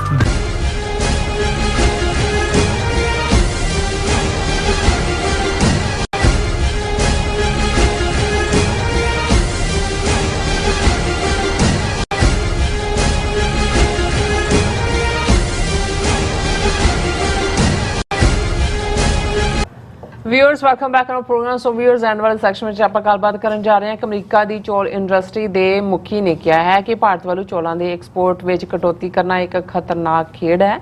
ਇਸ ਤਰ੍ਹਾਂ ਕਰਕੇ ਭਾਰਤ ਦੁਨੀਆ ਦੀ ਫੂਡ ਸਿਕਿਉਰਿਟੀ ਨੂੰ ਖਤਰੇ ਵਿੱਚ ਪਾ ਰਿਹਾ। ਸੋ ਇਸ ਬਾਰੇ ਆਪਾਂ ਗੱਲਬਾਤ ਵੀ ਕਰਾਂਗੇ ਔਰ ਨਾਲ ਜਿਹੜੇ ਤੁਹਾਡੇ ਮੈਸੇਜ ਨੇ ਜਿਹੜੇ ਫੇਸਬੁੱਕ ਤੇ ਜਾਂ YouTube ਦੇ ਉੱਪਰ ਉਹ ਵੀ ਆਪਾਂ ਡਿਸਕਸ ਕਰਨ ਜਾ ਰਹੇ ਹਾਂ। ਸੋ ਅਸੀਂ ਚਾਹਾਂਗੇ ਕਿ ਤੁਸੀਂ ਇਸੇ ਤਰ੍ਹਾਂ ਬਣੇ ਰਹਿਣਾ। ਦੇਖਣ ਸੁਣ ਲਈ ਆਲੇ ਖਾਲੀ ਤੁਹਾਡਾ ਸਭ ਦਾ ਬਹੁਤ ਸ਼ੁਕਰੀਆ ਜੀ। ਡਾਕਟਰ ਸਾਹਿਬ ਕੀ ਵਿਚਾਰ ਹੈ? ਮੇਰਾ ਖਿਆਲ ਹੈ ਅਸੀਂ ਦੋ ਟੌਪਿਕ ਹੋਰ ਡਿਸਕਸ ਕਰਨੇ ਨੇ। ਅਸੀਂ ਇਹ ਸਾਡਾ ਫਾਈਨਲ ਪਾਰਟ ਹੈ, ਪਰ ਕਿਉਂਕਿ ਤੁਸੀਂ ਇਹਨੂੰ ਟੱਚ ਬੇਸ ਕੀਤਾ ਮੈਂ ਇਸ ਨੂੰ ਪਹਿਲਾਂ ਲੈ ਲੈਣਾ ਜੀ। ਪਿਛਲੇ ਦਿਨਾਂ 'ਚ ਅਸੀਂ ਇਸ ਟੌਪਿਕ ਨੂੰ ਡਿਸਕਸ ਵੀ ਕੀਤਾ ਸੀ ਕਿ ਕਿਵੇਂ ਭਾਰਤ ਨੇ ਜਿਹੜਾ ਦੁਨੀਆ ਦੇ ਵਿੱਚ ਸਭ ਤੋਂ ਵੱਡਾ ਰਾਈਸ ਐਕਸਪੋਰਟਰ ਹੈ ਦੁਨੀਆ ਦਾ, ਉਸ ਨੇ ਕਿਹਾ ਕਿ ਜੀ ਅਸੀਂ ਜਿਹੜੇ ਟੋਟਾ ਚੌਲ ਨੇ ਉਹਦੀ ਐਕਸਪੋਰਟ 'ਚ 25% ਦੀ ਕਟੌਤੀ ਕਰ ਰਹੇ ਹਾਂ। ਅੱਛਾ। ਨਤੀਜੇ ਦੇ ਤੌਰ ਦੇ ਉੱਤੇ ਇਹ ਹੋਇਆ ਕਿ ਇੱਥੇ ਵੀ ਜਿਹੜੇ ਨੇ ਉਹ 3 ਗੁਣਾ ਜ਼ਿਆਦਾ ਕੀਮਤਾਂ ਵੱਧ ਗਈਆਂ। ਇੱਕ ਪੈਨਿਕ ਖਾਸ ਤੌਰ ਤੇ ਤੇਲਗੂ ਜਾਂ ਦੱਖਣ ਦੇ ਲੋਕ ਜਿਹੜੇ ਚੌਲ ਜ਼ਿਆਦਾ ਖਾਂਦੇ ਨੇ। ਅੱਛਾ। ਔਰ ਇਹ ਇੰਨੀ ਕੁ ਖਬਰ ਬਣੀ ਕਿ ਈਵਨ ਜਿਹੜਾ ਇੰਟਰਨੈਸ਼ਨਲ ਲੈਵਲ ਤੇ IMF ਨੇ ਵੀ ਕਿਹਾ ਕਿ ਵੀ ਇਹਦੇ ਨਾਲ ਤਾਂ ਬਹੁਤ ਫੂਡ ਇਨਸਿਕਿਉਰਿਟੀ ਹੋਈ ਹੈ। ਔਰ ਦੂਸਰਾ ਉਹ ਆਪਣੀ ਗੇਮ ਖੇਡਦੇ ਨੇ ਇੰਡੀਆ ਵਾਲੇ। ਹਾਲਾਂ ਦੂਸਰੇ ਜਿੰਨੇ ਬ੍ਰਾਂਡ ਨੇ ਬਾਸਪਤੀ ਜਾਂ ਜੈਸਮੀਨ ਔਰ ਦੂਸਰੇ ਉਹ ਸਾਰੀਆਂ ਅਵੇਲੇਬਲ ਨੇ ਔਰ ਜਿਹੜਾ ਕੋਈ ਐਸੀ ਗੱਲ ਨਹੀਂ। ਪਰ ਕਿਉਂਕਿ ਇਹ ਜਿਹੜੇ ਹੋਲਡਰ ਨੇ ਜਿਹੜੇ ਉਸ ਦੀ ਜਮਾਖੋਰੀ ਲਫ਼ਜ਼ ਦੇ ਲਈ ਇਸਤੇਮਾਲ ਹੁੰਦਾ ਸੀ ਇੱਕ ਜ਼ਮਾਨੇ 'ਚ ਹੋਲਡਿੰਗ, ਉਹਨਾਂ ਦੇ ਕੋਲ ਇੱਕ ਤਰੀਕਾ ਹੁੰਦਾ ਵੀ ਤੁਸੀਂ ਇੰਨੀ ਜਿਹੜਾ ਡਿਮਾਂਡ ਔਰ ਸਪਲਾਈ ਵਾਲਾ ਰੌਲਾ ਪੈਦਾ ਖੜਾ ਕਰ ਦਿਓ ਕਿ ਸਪਲਾਈ ਘਟ ਗਈ ਹੈ, ਇੱਕਦਮ ਪੈਨਿਕ ਕ੍ਰੀਏਟ ਹੋਰ ਪੈਸੇ ਬਣਾਓ। ਉੱਥੇ ਵਾਲਾ ਬਾਣੀਆਂ ਵੀ ਇੱਥੋਂ ਵਾਲੇ ਵੀ ਪਟੇਲਾਂ ਨੇ ਬਾਣੀਆਂ ਨੇ ਖੂਬ ਲੁੱਟਿਆ ਸਾਰਿਆਂ ਨੂੰ। ਹੁਣ ਦੇਖਣ ਵਾਲੀ ਗੱਲ ਇਹ ਹੈ ਕਿ ਵੀ ਇਸ ਸਾਰੇ ਚੋਂ ਅੱਜ ਫੂਡ ਦਾ ਮਸਲਾ ਕਿਸੇ ਇੱਕ ਮੁਲਕ ਦਾ ਨਹੀਂ ਰਿਹਾ। ਜਦੋਂ ਦੁਨੀਆ ਦੇ ਵਿੱਚ ਫੂਡ ਸਿਕਿਉਰਿਟੀ ਦੀ ਗੱਲ ਹੁੰਦੀ ਹੈ ਔਰ ਇਸ ਦੇ ਉੱਤੇ ਜਦੋਂ ਇੰਡੀਆ ਨੇ ਕੀਤਾ, ਯੂਨਾਈਟਿਡ ਨੇਸ਼ਨਸ ਦੇ ਵੀ ਜਿਹੜਾ ਫੂਡ ਸਿਕਿਉਰਿਟੀ ਪ੍ਰੋਗਰਾਮ ਹੈ ਉਹਨਾਂ ਨੇ ਇੰਡੀਆ ਨੂੰ ਵਾਰਨ ਕੀਤਾ ਕਿ ਵੀ ਇਹ ਤੁਹਾਡਾ ਕੰਮ ਠੀਕ ਨਹੀਂ ਹੈ, ਤੁਸੀਂ ਇਹ ਸਾਰੇ ਨੂੰ ਨੈਗੇਟਿਵ ਕਰ ਰਹੇ ਹੋ। ਲੇਕਿਨ ਇਸ ਸਾਰੇ ਦੇ ਨਾਲ ਜਿਹੜਾ ਮੁੱਖ ਤੌਰ ਦੇ ਉੱਤੇ ਇਸ ਦੇ ਉੱਤੇ ਗੱਲ ਹੋਈ ਹੈ ਔਰ ਮੈਂ ਇਸ ਸਟੇਟਮੈਂਟ ਨੂੰ ਦੇਖ ਕੇ ਮੈਨੂੰ ਤਸੱਲੀ ਵੀ ਹੋਈ ਕਿ ਅੱਜ ਜਿਹੜੀ ਅਮਰੀਕਾ ਦੀ US ਰਾਈਸ ਇੰਡਸਟਰੀ ਹੈ ਉਹਨਾਂ ਨੇ ਕਾਫੀ ਭਾਰਤ ਨੂੰ ਭੰਨਿਆ। ਔਰ ਇਹ ਮੇਨ ਖਬਰ ਜਿਹੜੀ ਹੈ ਚੱਕ ਐਬਰਟ ਜਰਨਲਿਸਟ ਦੀ ਹੈ ਔਰ ਉਹਦਾ ਹੈਡਲਾਈਨ ਹੀ ਇਹ ਹੈ, India is playing games with world rice supplies says US industry. There is plenty of rice available for Americans, said the US rice industry on Monday in sharply criticizing India, the world's largest exporter, for cutting off 3/4 of its overseas shipments. ਉਹਨਾਂ ਨੇ ਬਿਲਕੁਲ clearly ਕਿਹਾ ਵੀ India ਜਿਹੜਾ ਹੈ, this is another example of India playing game with global food security, says Bobby Hanks, ਇਹ Louisiana rice miller and USA rice federation official. America 'ਚ ਉਹਨਾਂ ਨੇ ਕਿਹਾ ਕੋਈ ਕਮੀ ਨਹੀਂ ਹੈ ਚਾਵਲਾਂ ਦੀ, ਅਸੀਂ ਜਿਹੜਾ ਇੰਨੀ ਪ੍ਰੋਡਿਊਸ ਕਰਦੇ ਹਾਂ ਔਰ ਆਲਰੇਡੀ ਜਿਹੜਾ ਇਹ ਠੀਕ ਹੈ ਵੀ ਇੰਡੀਆ ਲਾਰਜੈਸਟ ਐਕਸਪੋਰਟਰ ਹੈਗਾ। ਔਰ ਜਿਹੜਾ ਇੰਡੀਆ ਦਾ ਫੈਸਲਾ ਇਹਦੇ ਨਾਲ ਅਫਰੀਕਾ ਔਰ ਏਸ਼ੀਆ ਉਹਨਾਂ ਨੂੰ ਫਰਕ ਹੋਏਗਾ। ਭਾਵੇਂ ਅਸੀਂ ਸਮਾਲ ਪ੍ਰੋਡਿਊਸਰ ਹੈ ਪਰ ਅਸੀਂ 6.4 ਮਿਲੀਅਨ ਟਨ ਜਿਹੜਾ 1% ਹੈ ਵਰਲਡ ਕ੍ਰੌਪ ਦਾ ਉਹ ਗਰੋ ਕਰਦੇ ਹਾਂ ਔਰ ਸਾਡੇ ਕੋਲ ਜਿਹੜਾ ਇਨਫ ਸਪਲਾਈ ਹੈਗੀ ਹੈ 2.5 ਮਿਲੀਅਨ ਟਨ ਜਿਹੜਾ ਇੰਟਰਨੈਸ਼ਨਲ ਸੇਲਸ ਫੋਰਕਾਸਟ ਹੈ। ਔਰ ਉਹਨਾਂ ਨੇ ਕਿਹਾ ਕਿ ਵੀ ਇਹ ਜਿਹੜਾ ਇੰਡੀਆ ਦਾ ਇਹ ਸਾਰੀ ਗੇਮ ਹੈ ਇਹ ਦੁਨੀਆ ਦੇ ਵਿੱਚ ਪੈਨਿਕ ਪੈਦਾ ਕਰ ਰਹੀ ਹੈ। If we need more rice for US consumers we have plenty to meet demand. ਉਹਨਾਂ ਨੇ ਕਿਹਾ ਜੀ ਅਮਰੀਕਾ ਦੇ ਰਾਈਸ ਕੰਜ਼ਿਊਮਰਸ ਨੂੰ ਘਬਰਾਉਣ ਦੀ ਲੋੜ ਨਹੀਂ, ਸਾਡੇ ਕੋਲ ਪਲੈਂਟੀ ਉਹਦੀ ਸਪਲਾਈ ਹੈ। ਉਹਨਾਂ ਨੇ ਕਿਹਾ ਵੀ ਹਰ ਕਿਸਮ ਦੇ consumers can buy long, medium or short grain, basmati, jasmine, whatever they want, and it is from right here in the United States, ਕਿ ਤੁਹਾਨੂੰ ਕਿਤੇ ਹੋਰ ਦੇਖਣ ਦੀ ਲੋੜ ਨਹੀਂ ਹੈ। ਔਰ ਅੱਗੇ ਪੂਰੀ ਡੀਟੇਲ ਹੈ ਕਿ ਵੀ ਭਾਰਤ ਨੇ ਕਿਵੇਂ ਕਿਵੇਂ ਦੁਨੀਆ ਦੇ ਵਿੱਚ ਇਸ ਕਿਸਮ ਦੀ ਫੂਡ ਇਨਸਿਕਿਉਰਿਟੀ ਪਿਛਲੇ ਪੀਰੀਅਡ 'ਚ ਪੈਦਾ ਕੀਤੀ। ਸੋ ਹੁਣ ਜਿਹੜਾ ਇੱਕ ਗੁੱਡੀ ਇਮੇਜ ਭਾਰਤ ਦਾ ਬਣਿਆ ਹੋਇਆ ਸੀ, ਬਣਾਇਆ ਗਿਆ ਸੀ, ਔਰ ਕਾਫੀ ਜਿਹੜਾ ਔਰ ਅੱਜ ਹੀ ਇੱਕ ਵੀਡੀਓ ਸਰਕੂਲੇਟ ਹੋ ਰਹੀ ਹੈ ਕਿ ਵੀ ਕਿਵੇਂ ਜਿਹੜੀਆਂ ਫੋਰਨ ਇਨਵੈਸਟਮੈਂਟ ਕੰਪਨੀਆਂ ਜਿਹੜੀਆਂ ਗਈਆਂ ਵੀ ਭਾਰਤ ਦੇਖ ਕੇ ਕਿ ਜੀ ਉਹ ਬੜਾ ਡੈਮੋਕ੍ਰੇਸੀ ਔਰ ਵੱਡੀ ਮਾਰਕੀਟ ਔਰ ਫਲਾਣਾ, ਉਹ ਕਿਵੇਂ ਆਪਣਾ ਉੱਥੋਂ ਕਾਰੋਬਾਰ ਸਮੇਟ ਰਹੀਆਂ ਨੇ, ਔਰ ਹਕੀਕਤ ਕਿਵੇਂ ਸਾਹਮਣੇ ਆ ਰਹੀ ਹੈ ਵੀ ਕਿਵੇਂ ਇਹ ਡਿਊਪ ਕੀਤਾ ਇਹਨਾਂ ਨੇ ਉਹਨਾਂ ਕੰਪਨੀਆਂ ਨੂੰ। ਔਰ ਪਹਿਲਾਂ ਉਹਨਾਂ ਦੀ ਇਨਵੈਸਟਮੈਂਟ ਕਰਵਾ ਕੇ ਜਦੋਂ ਪ੍ਰੋਫਿਟ ਜਨਰੇਟ ਕਰਦੀਆਂ ਫਿਰ ਉਹ ਉਹਨਾਂ ਦੇ ਉੱਤੇ ਹੋਰ ਵੀ ਟੈਕਸ ਜਿਹੜੇ ਨੇ ਲਾ ਦਿੰਦੇ ਨੇ, ਔਰ ਉਹ ਹਾਲਾਤ ਪੈਦਾ ਕਰ ਦਿੰਦੇ ਨੇ ਕਿ ਵੀ ਉਹ ਉੱਥੋਂ ਛੱਡ ਜਾਣ। ਉਹਨਾਂ ਨੇ ਕਿਹਾ ਕਿ ਵੀ ਉਹ ਸਿਰਫ ਆਪਣਾ ਇੰਡੀਆ ਬ੍ਰਾਂਡ ਕ੍ਰੀਏਟ ਕਰਨ ਦੇ ਲਈ ਇਸ ਕਿਸਮ ਦਾ ਕਰਦੇ ਨੇ। ਸੋ ਹੁਣ ਜੇ ਇਸ ਲੈਵਲ ਤੇ, ਔਰ ਅੱਜ ਹੀ ਜਿਹੜੇ ਸੱਜਣ ਕਹਿ ਰਹੇ ਸੀ ਕਿ ਜੀ ਇੰਨਾ ਭਾਰਤ ਦਾ ਜਲੂਸ ਨਿਕਲ ਰਿਹਾ ਦੁਨੀਆ ਭਰ ਦੇ ਵਿੱਚ, ਉਹਨਾਂ ਨੂੰ ਕੋਈ ਸ਼ਰਮ ਨਹੀਂ ਹੈ। ਮੈਂ ਕਿਹਾ ਵੀ ਇਹ ਢੀਠ ਬੇਸ਼ਰਮ ਤਾਂ ਹੈ ਹੀ ਨੇ, ਪਰ ਅਨਫੋਰਚੂਨੇਟਲੀ ਇਹਨਾਂ ਨੂੰ ਚੰਬੜਾਇਆ ਵੀ ਅਮਰੀਕਾ ਨਹੀਂ ਹੈ, ਕਿਉਂਕਿ ਅਮਰੀਕਾ ਨੇ ਜਦੋਂ ਉਹਨੂੰ ਰੈੱਡ ਕਾਰਪੇਟ ਵੀ ਔਰ ਪਹਿਲਾਂ ਵੀ ਓਬਾਮਾ ਪੀਰੀਅਡ ਤੋਂ ਕਿ ਜਿਵੇਂ ਚਾਈਨਾ ਦੇ ਅਗੇਂਸਟ ਉਹਨੂੰ ਜਿਹੜਾ ਉਹ ਰੱਖਣਾ, ਤੇ ਉਸ ਸਾਰੇ ਦਾ ਨਤੀਜਾ ਸੀ ਕਿ ਅਮਰੀਕਾ ਵਰਗਾ ਮੁਲਕ ਜਿੱਥੇ ਜੇ ਗੱਲ ਸਾਹਮਣੇ ਆ ਜਾਏ ਤੇ ਇਹ ਲੋਕ ਖਲੋਂਦੇ ਨੇ ਸੱਚ ਦੇ ਨਾਲ। ਇਹ ਨਹੀਂ ਹੈ ਹਕੂਮਤਾਂ ਐਡਮਿਨਿਸਟ੍ਰੇਸ਼ਨ ਦੀਆਂ ਆਪਣੀਆਂ ਨੀਤੀਆਂ ਹੋ ਸਕਦੀਆਂ ਨੇ, ਆਮ ਜਨਤਾ ਜਿਹੜੀ ਹੈ ਉਹ ਹਮੇਸ਼ਾ ਨਾਲ ਖਲੋਂਦੀ ਹੈ। ਔਰ ਇਸ ਵੇਲੇ ਜਿਹੜਾ ਇਹਨਾਂ ਦਾ ਐਕਸਪੋਜ਼ ਹੋਣਾ ਸ਼ੁਰੂ ਹੋ ਗਿਆ, ਜਿਵੇਂ ਅਮਰੀਕਾ 'ਚ ਪ੍ਰਮੁੱਖ ਉਹਨਾਂ ਦੇ ਨਿਊਜ਼ਪੇਪਰਸ, ਉਹਨਾਂ ਦੇ ਮੈਗਜ਼ੀਨ, ਔਰ ਜੋ ਕੁਝ ਮਨੀਪੁਰ 'ਚ ਹੋਇਆ ਉਹਦੇ ਥੱਲੇ ਜਿਹੜੇ ਕ੍ਰਿਸਚੀਅਨ ਆਰਗੇਨਾਈਜੇਸ਼ਨਸ ਨੇ ਉਹ ਵੀ ਐਕਟਿਵ ਹੋਈਆਂ। ਤੇ ਜੋ ਕੁਝ ਹੁਣ ਇਹ ਚੌਲਾਂ ਦੇ ਹਵਾਲੇ ਨਾਲ ਇਹਨਾਂ ਨੇ ਅਮਰੀਕਾ ਦੇ ਵਿੱਚ ਕਾਲ ਪਾ ਦਿੱਤਾ ਸਾਰਾ, ਇੱਕ ਪੈਨਿਕ ਕ੍ਰੀਏਟ ਕੀਤਾ। ਉਹਨਾਂ ਨੂੰ ਲੱਗਾ ਕਿ ਵੀ ਇਹ ਤਾਂ ਬੜੇ ਸ਼ਰੂਡ ਬਾਣੀਏ ਨੇ ਜਿਹੜੇ ਉਹ ਇੱਕ ਪੈਨਿਕ ਕ੍ਰੀਏਟ ਕਰ ਰਹੇ ਨੇ। ਸੋ ਇਹ ਸਟੇਟਮੈਂਟ ਦੱਸਦੀ ਹੈ ਕਿ ਵੀ ਹੁਣ ਈਵਨ ਅਮਰੀਕਾ ਦੇ ਬਿਜ਼ਨਸ ਅਦਾਰਿਆਂ ਦੇ ਵਿੱਚ ਵੀ ਇਹ ਬੇਨਕਾਬ ਹੋ ਰਿਹਾ। ਜੀ ਡਾਕਟਰ ਸਾਹਿਬ ਦਾ ਬਹੁਤ ਬਹੁਤ ਸ਼ੁਕਰੀਆ। ਸੋ ਅਥਲੈਨ ਬ੍ਰੇਕ ਵਿਊਅਰਸ ਤੁਸੀਂ ਇਸ ਤਰ੍ਹਾਂ ਬਣੇ ਰਹਿਣਾ, ਮਿਲਦੇ ਹਾਂ ਛੋਟੇ ਜਿਹੇ ਬ੍ਰੇਕ ਤੋਂ ਬਾਅਦ।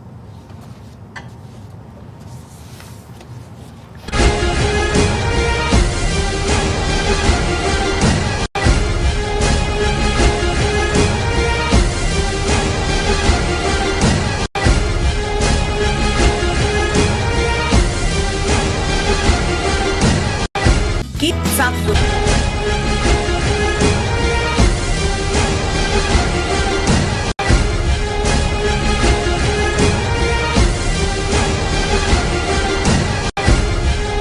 ਦਰਸ਼ਕੋ ਬ੍ਰੇਕ ਤੋਂ ਬਾਅਦ ਤੁਹਾਡਾ ਸਭ ਦਾ ਭਰਪੂਰ ਸਵਾਗਤ ਹੈ। ਸੋ ਵਿਊਅਰਸ ਗੱਲਬਾਤ ਕਰਨ ਜਾ ਰਹੇ ਕਿ ਕੈਨੇਡਾ ਸਰਕਾਰ ਨੇ ਕਿਹਾ ਹੈ ਕਿ ਉਹ ਭਾਰਤੀ ਡਿਪਲੋਮੈਟਾਂ ਦੀ ਪੂਰੀ ਤਰ੍ਹਾਂ ਸੁਰੱਖਿਆ ਕਰੇਗੀ। ਇਹ ਬਹੁਤ ਚੰਗੀ ਗੱਲ ਹੈ, ਪਰ ਕੈਨੇਡਾ ਸਰਕਾਰ ਆਪਣੇ ਸ਼ਹਿਰੀਆਂ ਨੂੰ ਭਾਰਤੀ ਦਹਿਸ਼ਤਗਰਦੀ ਦਾ ਸ਼ਿਕਾਰ ਬਣਨ ਤੋਂ ਰੋਕਣ ਲਈ ਕੀ ਉਪਰਾਲੇ ਕਰ ਰਹੀ ਹੈ। ਸੋ ਇਸ ਬਾਰੇ ਆਪਾਂ ਗੱਲਬਾਤ ਕਰਨ ਜਾ ਰਹੇ ਹਾਂ। ਸੋ ਅਸੀਂ ਚਾਹਾਂਗੇ ਕਿ ਤੁਸੀਂ ਇਸੇ ਤਰ੍ਹਾਂ ਬਣੇ ਰਹਿਣਾ, ਦੇਖਣ ਸੁਣਨ ਲਈ ਐਂਡ ਲਿਖਣ ਲਈ ਤੁਹਾਡਾ ਸਭ ਦਾ ਬਹੁਤ ਧੰਨਵਾਦ।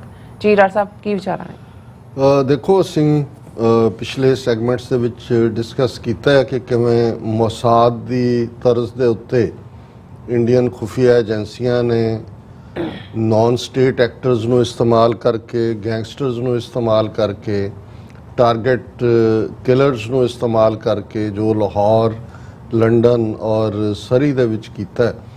ਇਸ ਤੋਂ ਬਾਅਦ ਖਾਸ ਤੌਰ ਤੇ ਸਰੀ ਦੀ ਘਟਨਾ ਜਿਹੜੀ ਗੁਰਦੁਆਰਾ ਸਾਹਿਬ ਕੰਪਲੈਕਸ ਦੇ ਵਿੱਚ ਹੋਈ ਔਰ ਬਿਲਕੁਲ ਫੁੱਲ ਪਬਲਿਕ ਗਲੇਅਰ ਦੇ ਵਿੱਚ ਹੋਈ, ਔਰ ਇੰਨਾ ਵਕਤ ਬੀਤਣ ਬਾਅਦ ਵੀ ਅਜੇ ਤੱਕ ਕੈਨੇਡਾ ਦੀਆਂ ਏਜੰਸੀਜ਼ ਜਿਹੜੀਆਂ ਨੇ ਉਹ ਉਸ ਸੱਚ ਨੂੰ ਬਾਹਰ ਨਹੀਂ ਲਿਆ ਸਕੀਆਂ। ਉਸ ਤੋਂ ਪਹਿਲਾਂ ਭਾਵੇਂ ਉਹਨਾਂ ਨਾਲ ਖਾਲਿਸਤਾਨੀ ਜਥੇਬੰਦੀਆਂ ਦੀ ਅਸਹਿਮਤੀ ਸੀ, ਰਿਪਦਮਨ ਸਿੰਘ ਮਲਕ ਉਹਨਾਂ ਦਾ ਮਰਡਰ ਵੀ ਜਿਸ ਹਾਲਾਤ ਦੇ ਵਿੱਚ ਹੋਇਆ, ਸਾਨੂੰ ਕਦੇ ਸ਼ੱਕ ਨਹੀਂ ਹੈ ਕਿ ਵੀ ਇਹ ਹਮੇਸ਼ਾ ਏਜੰਸੀਆਂ ਦਾ ਇੱਕ ਕਾਰਾ ਹੁੰਦਾ ਹੈ ਵੀ ਪਹਿਲਾਂ ਵਰਤੋ ਔਰ ਜਿਹਦੇ ਕੋਲ ਬਹੁਤ ਸਾਰੀ ਜਾਣਕਾਰੀ ਹੋਏ ਉਹਨੂੰ ਡੰਪ ਕਰੋ। ਲੇਕਿਨ ਜੇ ਇਸ ਦੇ ਰਿਐਕਸ਼ਨ ਦੇ ਵਿੱਚ ਜਿਹੜਾ ਸਿੱਖਾਂ ਨੇ ਮੰਗ ਕੀਤੀ ਕਿ ਭਾਈ ਕਾਤਲਾਂ ਨੂੰ ਫੜਿਆ ਜਾਏ, ਇੰਡੀਅਨ ਸਿਸਟਮ ਉਹਨਾਂ ਦੇ ਡਿਪਲੋਮੈਟ ਇਨਵੋਲਵਡ ਨੇ ਆਲਰੇਡੀ ਕੈਨੇਡਾ ਦੇ ਵਿੱਚ ਏਅਰ ਇੰਡੀਆ ਵਰਗਾ ਦਰਦਨਾਕ ਹਾਦਸਾ ਜਿਹੜਾ ਇੰਡੀਅਨ ਏਜੰਸੀਆਂ ਨੇ ਕਰਵਾਇਆ ਜਿਹਦੇ ਵਿੱਚ 329 ਦੇ ਕਰੀਬ ਬੇਗੁਨਾਹ ਮੁਸਾਫਰ ਮਾਰੇ ਗਏ ਸੀ, ਔਰ ਇਸ ਸਾਰੇ ਦੇ ਮੱਦੇਨਜ਼ਰ ਜ਼ਾਹਰ ਹੈ ਕਿ ਵੀ ਜਦੋਂ ਜਿਹੜਾ ਵਿਕਟਮ ਹੁੰਦਾ ਹੈ ਜਿਸ ਦੇ ਉੱਤੇ ਜ਼ੁਲਮ ਹੋਇਆ ਹੁੰਦਾ ਹੈ ਉਹ ਆਇਡੈਂਟੀਫਾਈ ਤਾਂ ਕਰਦਾ ਹੀ ਹੈ ਨਾ ਕਿ ਭਾਈ ਫਲਾਣੀ ਥਾਂ ਕੈਨੇਡਾ ਦਾ ਹਾਈ ਕਮਿਸ਼ਨਰ ਇਹ ਹੈ, ਅਮਰੀਕਾ ਦਾ ਇਹ ਹੈ, ਦੂਸਰਾ ਇਹ ਹੈ, ਔਰ ਇਹ ਜਿਹੜੇ ਨੇ ਸਾਡੇ ਇਸ ਸਾਰੇ ਦੇ ਲਈ ਹਿੰਸਾ ਦੇ ਲਈ ਜ਼ਿੰਮੇਵਾਰ ਨੇ, ਇਹਨਾਂ ਨੂੰ ਜਵਾਬਦੇਹ ਬਣਾਇਆ ਜਾਏ।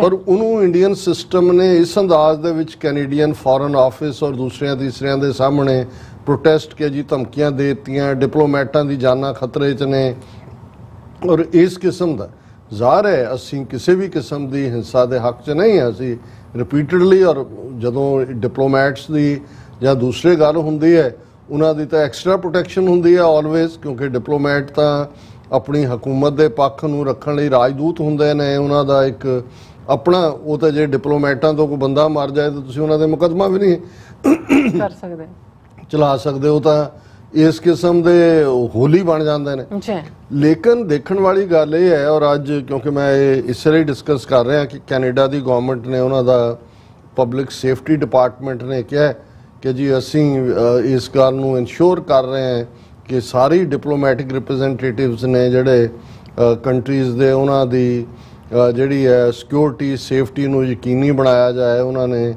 ਜਿਹੜਾ ਸਟੇਟਮੈਂਟ ਦਿੱਤੀ ਹੈ, there is no place in Canada for the incitement of violence. Law enforcement has been engaged following the circulation of an online video in relation to threats against Indian diplomatic officials. Public Safety Canada said on platform X, formerly known as Twitter. ਜਿਹਨੂੰ ਅੱਗੇ Twitter ਕਿਹਾ ਜਾਂਦਾ ਸੀ, ਉਹਦਾ ਨਾਂ ਉਹਨੇ Allen Musk ਨੇ X ਰੱਖ ਦਿੱਤਾ ਹੈ। ਇਸ ਦੇ ਉੱਤੇ ਉਹਨਾਂ ਨੇ ਸਟੇਟਮੈਂਟ ਦਿੱਤੀ ਹੈ ਕਿ ਜੀ ਅਸੀਂ Canadian law enforcement and government continue to work to ensure the safety and security of all diplomatic representatives in Canada. ਕਿ ਸਾਰੇ ਡਿਪਲੋਮੈਟਾਂ ਦੀ ਕੈਨੇਡਾ ਜਿਹੜੇ ਨੇ ਸੇਫਟੀ ਸਿਕਿਉਰਿਟੀ ਦੇ ਲਈ ਅਸੀਂ ਜਿਹੜਾ ਹੈ ਉਹ ਸਾਡਾ ਫਰਜ਼ ਹੈ, ਅਸੀਂ ਉਹਨੂੰ ਕਰ ਰਹੇ ਹਾਂ। ਔਰ ਹਵਾਲੇ ਪਬਲਿਕ ਸੇਫਟੀ ਕੈਨੇਡਾ ਨੇ ਉਸ ਵੀਡੀਓ ਦਾ ਹਵਾਲਾ ਦਿੱਤਾ ਹੈ ਜਿਹੜੀ ਸਿੱਖਸ ਫਾਰ ਜਸਟਿਸ ਵੱਲੋਂ ਜਿਹੜੀ ਹੈ ਸੀ ਕਿ ਭਾਈ ਆ ਨੇ ਕਰਾਉਣ ਵਾਲੇ। ਹੁਣ ਅਸੀਂ ਸਮਝਦੇ ਹਾਂ ਵੀ ਬਿਲਕੁਲ ਅਸੀਂ ਇਸ ਨਾਲ ਸਹਿਮਤ ਹਾਂ ਕਿ ਕਿਸੇ ਵੀ ਮੁਲਕ ਦੀ ਸਰਜ਼ਮੀਨ ਦੇ ਉੱਤੇ ਕੋਈ ਵਾਇਲੈਂਸ ਨਹੀਂ ਹੋਣੀ ਚਾਹੀਦੀ। ਡਿਪਲੋਮੈਟਸ ਦੇ ਹਵਾਲੇ ਨਾਲ ਜ਼ਾਹਰ ਹੈ ਵੀ ਉਹ ਤੁਹਾਡੇ ਸਪੈਸ਼ਲ ਤੁਸੀਂ ਉਹਨਾਂ ਦੇ ਕ੍ਰੈਡੈਂਸ਼ੀਅਲਸ ਐਕਸੈਪਟ ਕਰਦੇ ਹੋ ਤੇ ਉਹਨਾਂ ਦੇ ਨਾਲ ਤਾਂ ਕੋਈ ਵੀ ਉਹਨਾਂ ਦੀ ਸੇਫਟੀ ਸਿਕਿਉਰਿਟੀ ਜ਼ਿੰਮੇਵਾਰੀ ਹੈ। ਪਰ ਸਵਾਲ ਕੈਨੇਡੀਅਨ ਗਵਰਨਮੈਂਟ ਤੋਂ ਜਾਂ ਉਹਨਾਂ ਦੇ ਇਹ ਜਿਹੜਾ ਵੀ ਅਦਾਰਾ ਹੈ ਪਬਲਿਕ ਸੇਫਟੀ ਡਿਪਾਰਟਮੈਂਟ, ਉਹਨਾਂ ਨੂੰ ਇਹ ਪੁੱਛਿਆ ਜਾ ਸਕਦਾ ਹੈ ਕਿ ਵੀ ਜਿਹੜੇ ਤੁਹਾਡੇ ਮੁਲਕ ਦੇ ਸ਼ਹਿਰੀ ਨੇ ਜੀ ਤੁਹਾਡੀ ਸੋਇਲ ਦੇ ਉੱਤੇ ਜੇ ਉਹਨਾਂ ਨੂੰ ਫੋਰਨ ਪਾਵਰ ਟਾਰਗੇਟ ਕਰਦੀ ਹੈ ਕਿ ਇਹ ਤੁਹਾਡਾ ਫਰਜ਼ ਨਹੀਂ ਹੈ ਵੀ ਤੁਸੀਂ ਆਪਣੇ ਮੁਲਕ ਦੇ ਸ਼ਹਿਰੀਆਂ ਨੂੰ ਸਿਕਿਉਰਿਟੀ ਦੇਣੀ ਹੈ, ਸੇਫਟੀ ਦੇਣੀ ਹੈ। ਹਰਦੀਪ ਸਿੰਘ ਨਿੱਜਰ ਕੈਨੇਡੀਅਨ ਸਿਟੀਜ਼ਨ ਹੈ, ਧਾਰਮਿਕ ਸੰਸਥਾ ਦਾ ਪ੍ਰਧਾਨ ਹੈ, ਕੋਵਿਡ-19 ਦੇ ਚੱਲਦਿਆਂ ਉਹਨੇ ਜੋ ਕੰਮ ਕੀਤਾ ਤੁਹਾਡੇ ਸਰੀ ਦੀਆਂ ਸਰਕਾਰੀ ਅਦਾਰਿਆਂ ਨੇ ਨਹੀਂ ਕੀਤਾ ਹੋਏਗਾ, ਜਿਸ ਕਦਰ ਗੁਰਦੁਆਰਾ ਸਾਹਿਬ ਵੱਲੋਂ ਸਟੂਡੈਂਟਸ ਤੋਂ ਲੈ ਕੇ ਦੂਸਰਿਆਂ ਦੀਆਂ ਲੋੜਾਂ ਪੂਰੀਆਂ ਕੀਤੀਆਂ ਗਈਆਂ। ਕਿੰਨਾ ਚਿਰ ਹੋ ਗਿਆ ਉਹਦੇ ਮਰਡਰ ਨੂੰ? ਤੁਹਾਨੂੰ ਇਹ ਨਹੀਂ ਹੈ ਇਸ ਮਾਮਲੇ ਦੇ ਵਿੱਚ ਤੁਹਾਡੀ ਸੇਫਟੀ ਸਿਕਿਉਰਿਟੀ ਵਾਲਾ ਕੋਈ ਮੁੱਦਾ ਨਹੀਂ ਹੈ? ਘੱਟੋ ਘੱਟ ਅਮਰੀਕਾ 'ਚ ਬੇਸ਼ੱਕ ਅਸੀਂ ਜੋ ਮਰਜ਼ੀ ਕਈ ਵਾਰ ਇਹਨਾਂ ਦੀ ਨੀਤੀ ਜਿਹੜੀ ਖਾਸ ਤੌਰ 'ਤੇ ਮੋਦੀ ਦੇ ਹਵਾਲੇ ਨਾਲ ਹੈ ਉਸ ਨੂੰ ਅਸੀਂ ਕੰਡੈਮ ਕਰਦੇ ਹਾਂ, ਪਰ ਅਮਰੀਕਨਸ ਨੇ ਸਮਝ ਲਿਆ ਹੈ ਕਿ ਉਹ ਜਿਹੜੇ ਬਾਹਰਲੇ ਮੁਲਕ ਆਪਣੇ ਜਿਹੜੇ ਉਹਨਾਂ ਦੇ ਡਿਸੀਡੈਂਟ ਨੇ ਜਾਂ ਜਿਹੜੇ ਉਹਨਾਂ ਨਾਲ ਸਹਿਮਤ ਨਹੀਂ, ਇਹਨਾਂ ਮੁਲਕਾਂ 'ਚ ਜਿਹੜੇ ਹਿਊਮਨ ਰਾਈਟਸ ਦੀ ਗੱਲ ਕਰਦੇ ਨੇ ਉਹਨਾਂ ਨੂੰ ਟਾਰਗੇਟ ਕਰ ਰਹੇ ਨੇ। ਇਸ ਲਈ ਆਲਰੇਡੀ ਮਾਰਚ ਦੇ ਮਹੀਨੇ 'ਚ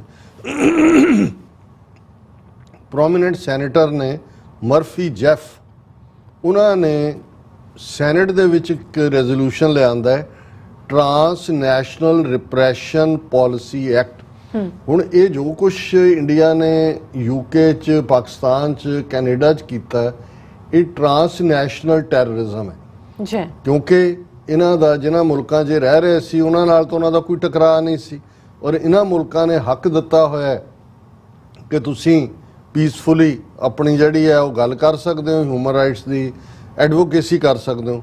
ਇਹ ਬੜਾ ਇੰਟਰਸਟਿੰਗ ਜਿਹੜਾ ਬਿੱਲ ਹੈ ਜਿਹੜਾ ਕਿ ਹੁਣ ਜੋ ਕਮੇਟੀ ਦੇ ਹਵਾਲੇ ਕੀਤਾ ਗਿਆ, ਬਹੁਤ ਜਲਦੀ ਇਹ ਐਕਟ ਬਣੇਗਾ। ਇਹਦੇ ਥੱਲੇ ਬਰੀਫਿੰਗ ਵੀ ਹੋਈ ਹੈ ਔਰ ਇਸ ਦਾ ਉਹਨਾਂ ਨੇ ਬਿਗਨਿੰਗ 'ਚ ਇਹ ਕਿਹਾ ਹੈ ਕਿ ਵੀ ਇਹ ਜਿਹੜਾ ਟਰਾਂਸਨੈਸ਼ਨਲ ਰਿਪਰੈਸ਼ਨ ਪਾਲਿਸੀ ਐਕਟ ਹੈ ਇਹਦੀ ਜ਼ਰੂਰਤ ਕਿਉਂ ਹੈ। ਉਹਨਾਂ ਨੇ ਕਿਹਾ ਕਿ Congress finds the following: transnational repression against individuals who live outside their countries of origin, prominent or vocal anti-regime figures and persons who provide aid and support to dissident। ਕਿ ਉਹ ਲੋਕ ਜਿਹੜੇ ਦੂਸਰਿਆਂ ਥਾਵਾਂ ਤੋਂ ਆਏ ਨੇ, ਐਕਟਿਵਿਸਟ ਨੇ, ਜੋ ਉਹਨਾਂ ਦੇ ਮੁਲਕਾਂ 'ਚ ਹੋ ਰਿਹਾ ਉਹਦੇ ਖਿਲਾਫ ਆਵਾਜ਼ ਚੁੱਕਦੇ ਨੇ ਔਰ ਉਹਨਾਂ ਨੂੰ ਆਵਾਜ਼ ਚੁੱਕਦੇ ਨੇ is a human right violation that seeks to stifle dissent and enhance control over exile activists, immigrant and diaspora communities। ਉਹਨਾਂ ਨੇ ਕਿਹਾ ਵੀ ਇਹ ਜਿਹੜੀਆਂ ਹਕੂਮਤਾਂ ਦੇ ਖਿਲਾਫ ਉਹ ਬੋਲਦੇ ਨੇ, ਉਹ ਉਹਨਾਂ ਮੁਲਕਾਂ 'ਚ ਆ ਕੇ ਉਹਨਾਂ ਨੂੰ ਕਿਸ ਤਰੀਕੇ ਨਾਲ ਟਾਰਗੇਟ ਕਰ ਰਹੀਆਂ ਨੇ ਔਰ ਉਹਨਾਂ ਦੀ ਆਵਾਜ਼ ਨੂੰ ਜਿਹੜਾ ਉਹ ਥ੍ਰੋਟਲ ਕਰ ਰਹੀਆਂ ਐਕਸਟਰਾ ਜੁਡੀਸ਼ੀਅਲ ਕਿਲਿੰਗਸ। ਹੁਣ ਇਹ ਜੋ ਕੁਛ ਲਾਹੌਰ, ਲੰਡਨ ਔਰ ਸਰੀ 'ਚ ਹੋਇਆ ਇਹ ਇਸ ਬਿੱਲ ਦੀ ਕੈਟਾਗਰੀ 'ਚ ਆਉਂਦਾ ਹੈ ਔਰ ਇਸ ਲਈ ਜਦੋਂ ਅਸੀਂ ਮਿਸਟਰ ਟ੍ਰੈਂਟ ਐਕਸ ਕਾਂਗਰਸਮੈਨ ਦੀ ਸਟੇਟਮੈਂਟ ਵੀ ਦਿੱਤੀ ਸੀ ਕਿ ਜੇ ਅਮਰੀਕਾ 'ਚ ਤੁਸੀਂ ਇਸ ਕਿਸਮ ਦਾ ਕੋਈ ਡੇਅਰ ਕੀਤਾ ਤੇ ਇਹ ਫਿਰ ਤੁਸੀਂ ਆਪਣੀ ਔਕਾਤ ਜਾਣ ਲਿਓ ਵੀ ਅਸੀਂ ਤੁਹਾਡੇ ਨਾਲ ਕੀ ਕਰਾਂਗੇ, ਉਹਨੂੰ ਅਮਰੀਕਾ ਦੀ ਸੋਵਰਨਟੀ ਤੇ ਹਮਲਾ ਮੰਨਿਆ ਜਾਏਗਾ। ਆਲਰੇਡੀ ਇਸ ਲੈਵਲ ਦਾ ਬਿੱਲ ਜਿਹੜਾ ਹੈ ਟਰਾਂਸਨੈਸ਼ਨਲ ਰਿਪਰੈਸ਼ਨ ਪਾਲਿਸੀ ਐਕਟ ਉਹ ਸੈਨੇਟ ਦੇ ਵਿੱਚ ਹੈ। ਉਹਨਾਂ ਨੇ ਕਿਹਾ ਵੀ ਇਹ ਜਿਹੜੀਆਂ ਹਕੂਮਤਾਂ ਨੇ ਕੀ ਕਰ ਸਕਦੀਆਂ ਨੇ, ਐਕਸਟਰਾ ਜੁਡੀਸ਼ੀਅਲ ਕਿਲਿੰਗਸ, ਕਿ ਇੱਥੇ ਵੀ ਉਹ ਕਿਲਿੰਗਸ ਕਰ ਰਹੀਆਂ ਨੇ। ਫਿਜ਼ੀਕਲ ਅਸੌਲਟਸ ਐਂਡ ਇੰਟੀਮੀਡੇਸ਼ਨ, ਤੁਹਾਡੇ ਤੇ ਹਮਲਾ ਕਰਵਾ ਦਿੱਤਾ, ਤੁਹਾਨੂੰ ਕਿਸੇ ਪਬਲਿਕ ਗੈਦਰਿੰਗ ਦੇ ਵਿੱਚ ਜਿਹੜਾ ਉਹ ਹਿਊਮਿਲੇਟ ਕੀਤਾ। ਅਨਲਾਫੁਲ ਡਿਟੈਂਸ਼ਨਸ, ਵੀ ਤੁਹਾਡੇ ਤੇ ਲਾਤਾ ਉਹ ਐਕਸਟ੍ਰੈਡੀਸ਼ਨ ਲਾਤੀ, ਉਹਨੂੰ ਇੰਟਰਪੋਲ ਨੂੰ ਕਹਿ ਦਿੱਤਾ ਔਰ ਉਹਨਾਂ ਨੂੰ ਤੁਸੀਂ ਡਿਟੈਂਸ਼ਨਸ ਕਰ ਰਹੇ ਹੋ।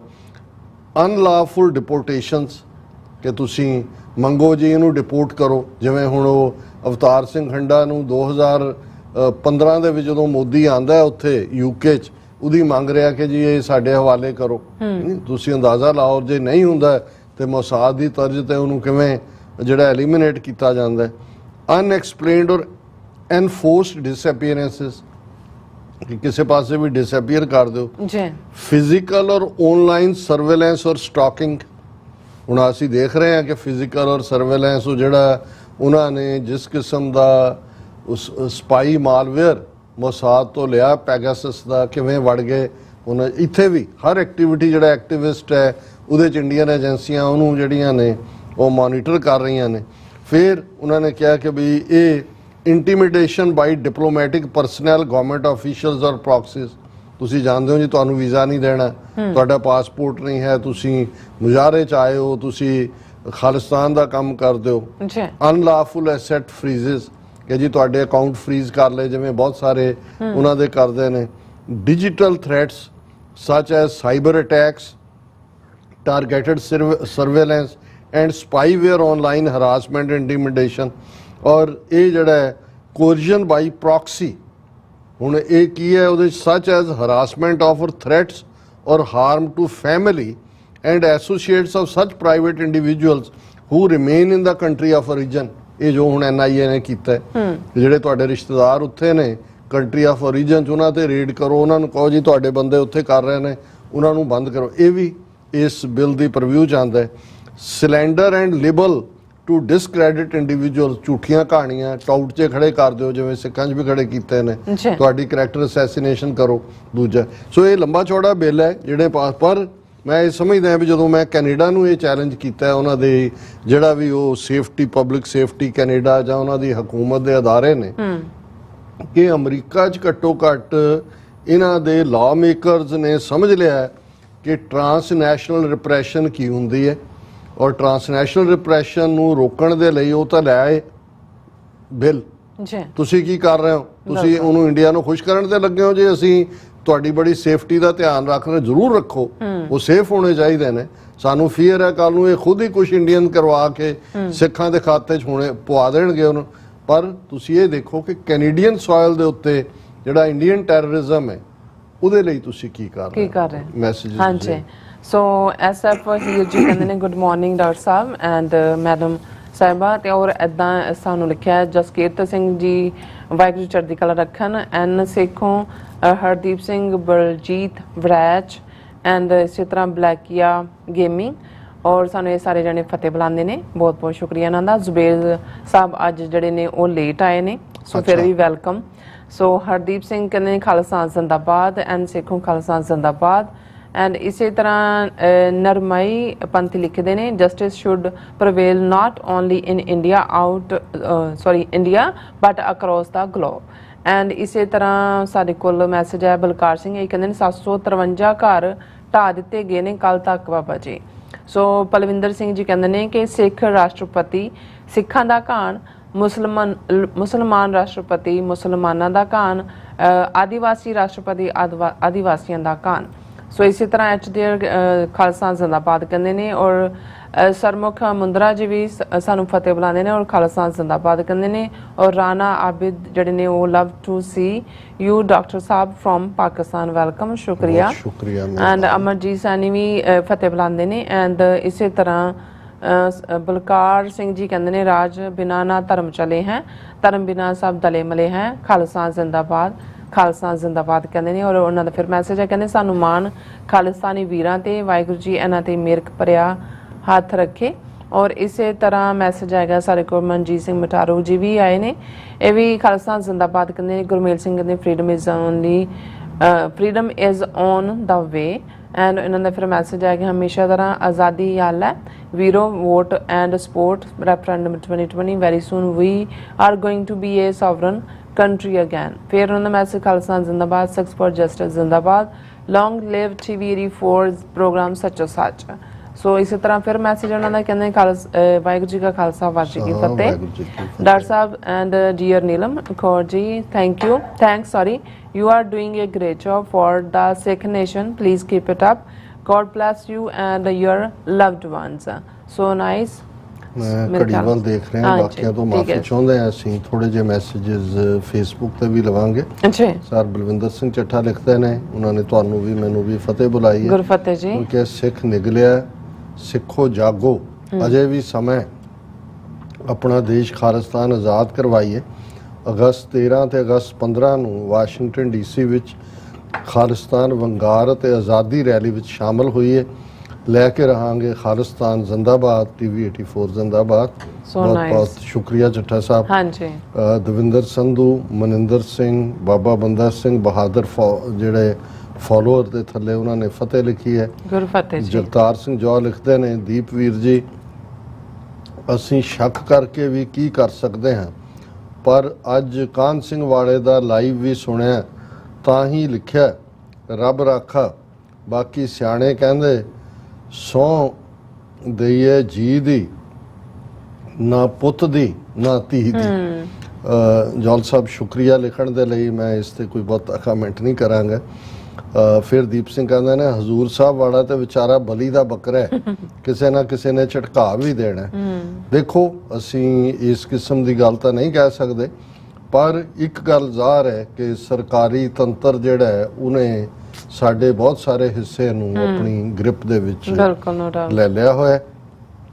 ਜਗਤਾਰ ਸਿੰਘ ਜੌਲ ਫਿਰ ਲਿਖਦੇ ਨੇ ਕਿ ਡਾਕਟਰ ਸਾਹਿਬ ਸੰਸਦ 'ਚ ਮਾਨ ਸਾਹਿਬ ਸਪੀਕਰ ਤੋਂ ਸੰਗਰੂਰ 'ਚ ਫੈਕਟਰੀ ਮੰਗਦੇ ਨੇ, ਬਾਹਰ ਖਾਲਿਸਤਾਨ ਮੰਗਦੇ ਨੇ, ਕਦੇ ਮੋਦੀ ਸਾਹਿਬ ਦੀ ਤਾਰੀਫ ਵੀ ਕਰ ਜਾਂਦੇ ਨੇ, ਰੱਬ ਹੀ ਰੱਖ ਹੈ। ਨਹੀਂ ਜੌਲ ਸਾਹਿਬ, ਮੈਂ ਸਮਝਦਾ ਵੀ ਕੁਝ ਚੀਜ਼ਾਂ ਆਪਣੇ ਇੱਕ ਦਾਇਰਾ ਕਾਰ 'ਚ ਰਹਿੰਦਿਆਂ ਹੁੰਦੀਆਂ ਨੇ, ਇਵੇਂ ਨਹੀਂ ਸਾਨੂੰ ਦੇਖਣਾ ਚਾਹੀਦਾ। ਔਰ ਦੀਪ ਸਿੰਘ ਹੋਰਾਂ ਨੇ ਠੀਕ ਕਿਹਾ ਕਿ ਮਾਨ ਸਾਹਿਬ ਉੱਤੇ ਸ਼ੱਕ ਨਾ ਕਰੋ, ਜੋ ਕਰ ਰਹੇ ਨੇ ਠੀਕ ਕਰ ਰਹੇ ਨੇ। ਹਾਲਾਂਕਿ ਕਈ ਵਾਰ ਇਹ ਨਹੀਂ ਹੈ ਵੀ ਉਹਨਾਂ ਦੀ ਹਰ ਸਟੇਟਮੈਂਟ ਨਾਲ ਅਸੀਂ ਸਹਿਮਤ ਹੁੰਦੇ ਹਾਂ, ਪਰ ਲੈ ਦੇ ਕੇ ਉਹੀ ਸਾਡੀ ਆਵਾਜ਼ ਵੀ ਨੇ, ਉਹ ਬਾਹਰ ਹੋਣ ਅੰਦਰ ਹੋਣ।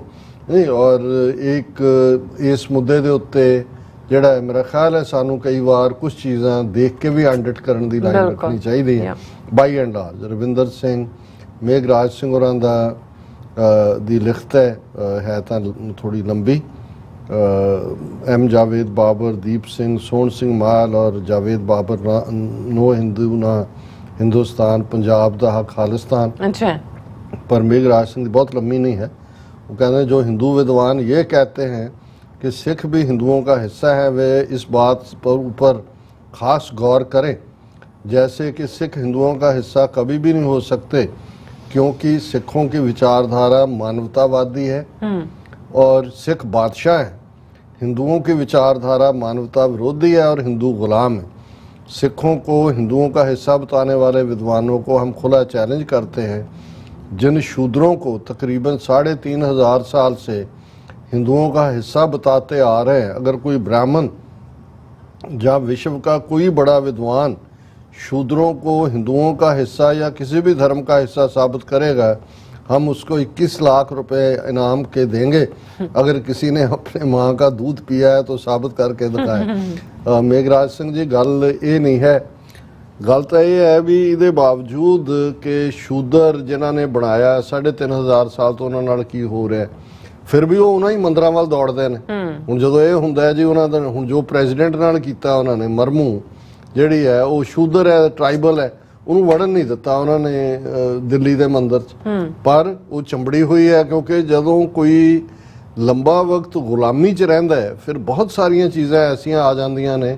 ਔਰ ਅੱਜ ਵੀ ਜਦੋਂ ਕਿ ਹੁਣ ਨੂੰ ਮੁਸਲਮਾਨਾਂ ਨਾਲ ਚੱਲ ਰਿਹਾ ਹੈ, ਪੰਜਾਬ 'ਚ ਕੀ ਚੱਲ ਰਿਹਾ, ਜਿੰਨੀਆਂ ਭਾਰਤ ਦੀਆਂ ਕਿੱਥੇ ਨੇ ਦਲਿਤ ਆਰਗੇਨਾਈਜੇਸ਼ਨਸ ਔਰ ਦੂਸਰੀਆਂ। ਹਾਲਾ ਮੇਘਰਾਜ ਸਿੰਘ ਆਪ ਬਹੁਤ ਐਨਲਾਈਟਨਡ ਨੇ, ਲਿਖ ਵੀ ਰਹੇ ਨੇ ਕਿਤਾਬਾਂ ਤੇ ਕਿਤਾਬਾਂ, ਮੈਂ ਕਾਲ ਵੀ ਕਰਦੇ ਨੇ। ਲੇਕਿਨ ਅਸੀਂ ਇਹ ਕਹਿਣ ਨੂੰ ਜ਼ਰੂਰ ਅਸੀਂ ਕਹਿੰਦੇ ਹਾਂ, ਲੇਕਿਨ ਇੱਕ ਵੱਡਾ ਹਿੱਸਾ ਜਿਹੜਾ ਉਹ ਅਲਟੀਮੇਟਲੀ ਖੁਦ ਹੀ ਜਿਹਨੂੰ ਸਟਾਕਹੋਮ ਸਿੰਡਰੋਮ ਕਿਹਾ ਜਾਂਦਾ ਹੈ, ਜਿਹੜਾ ਤੁਹਾਨੂੰ ਗੁਲਾਮ ਬਣਾਉਂਦਾ, ਜਿਹੜਾ ਤੁਹਾਡੇ ਨਾਲ ਜ਼ਿਆਦਤੀ ਕਰਦਾ, ਤੁਸੀਂ ਉਹਨੂੰ ਵੀ ਪਿਆਰ ਕਰਨ ਲੱਗ ਜਾਂਦੇ ਹੋ ਜਾਂ ਉਹਦੇ ਚੋਂ ਹੀ ਆਸ ਰੱਖਣ ਲੱਗ ਜਾਂਦੇ ਹੋ। ਜੀ ਡਾਕਟਰ ਸਾਹਿਬ, ਤੁਹਾਡਾ ਬਹੁਤ ਬਹੁਤ ਸ਼ੁਕਰੀਆ, ਤੁਸੀਂ ਆਪਣੇ ਵਿਚਾਰ ਸਾਡੇ ਦਰਸ਼ਕਾਂ ਨਾਲ ਸਾਂਝੇ ਕੀਤੇ ਨੇ। ਸੋ ਇਸ ਤਰ੍ਹਾਂ ਆਪਣੇ ਵਿਊਅਰਸ ਕੋਲ ਨੇ ਇਜਾਜ਼ਤ। ਵਿਊਅਰਸ, ਸਾਡੇ ਪ੍ਰੋਗਰਾਮ ਦਾ ਸਮਾਂ ਇੱਥੇ ਮੁੱਕਦਾ ਹੈ। ਤੁਸੀਂ ਆਪਣੇ ਰਾਏ ਤੇ ਸੁਝਾਅ ਸਾਨੂੰ ਭੇਜਣਾ ਨਾ ਭੁੱਲਣਾ ਸਾਡੇ ਇਸ ਪਤੇ ਤੇ sos@tv84.tv ਤੇ ਅਸੀਂ ਆਪਣਾ ਪ੍ਰੋਗਰਾਮ ਲੈ ਕੇ ਫਿਰ ਦੁਬਾਰਾ ਤੁਹਾਡੇ ਰੂਬਰੂ ਹੋਵਾਂਗੇ। ਤਦ ਤੱਕ ਲਈ ਮੈਨੂੰ ਤੇ ਆਪਣਾ ਸੁਣਾ ਗਿਆ ਦੋ ਦੇਖਦੇ ਰਹੋ TV84। ਬੁਲਾ ਦਿਓ ਫਤਿਹ। ਵਾਹਿਗੁਰੂ ਜੀ ਕਾ ਖਾਲਸਾ, ਵਾਹਿਗੁਰੂ ਜੀ ਕੀ ਫਤਿਹ। ਰੱਬ ਰਾਖਾ।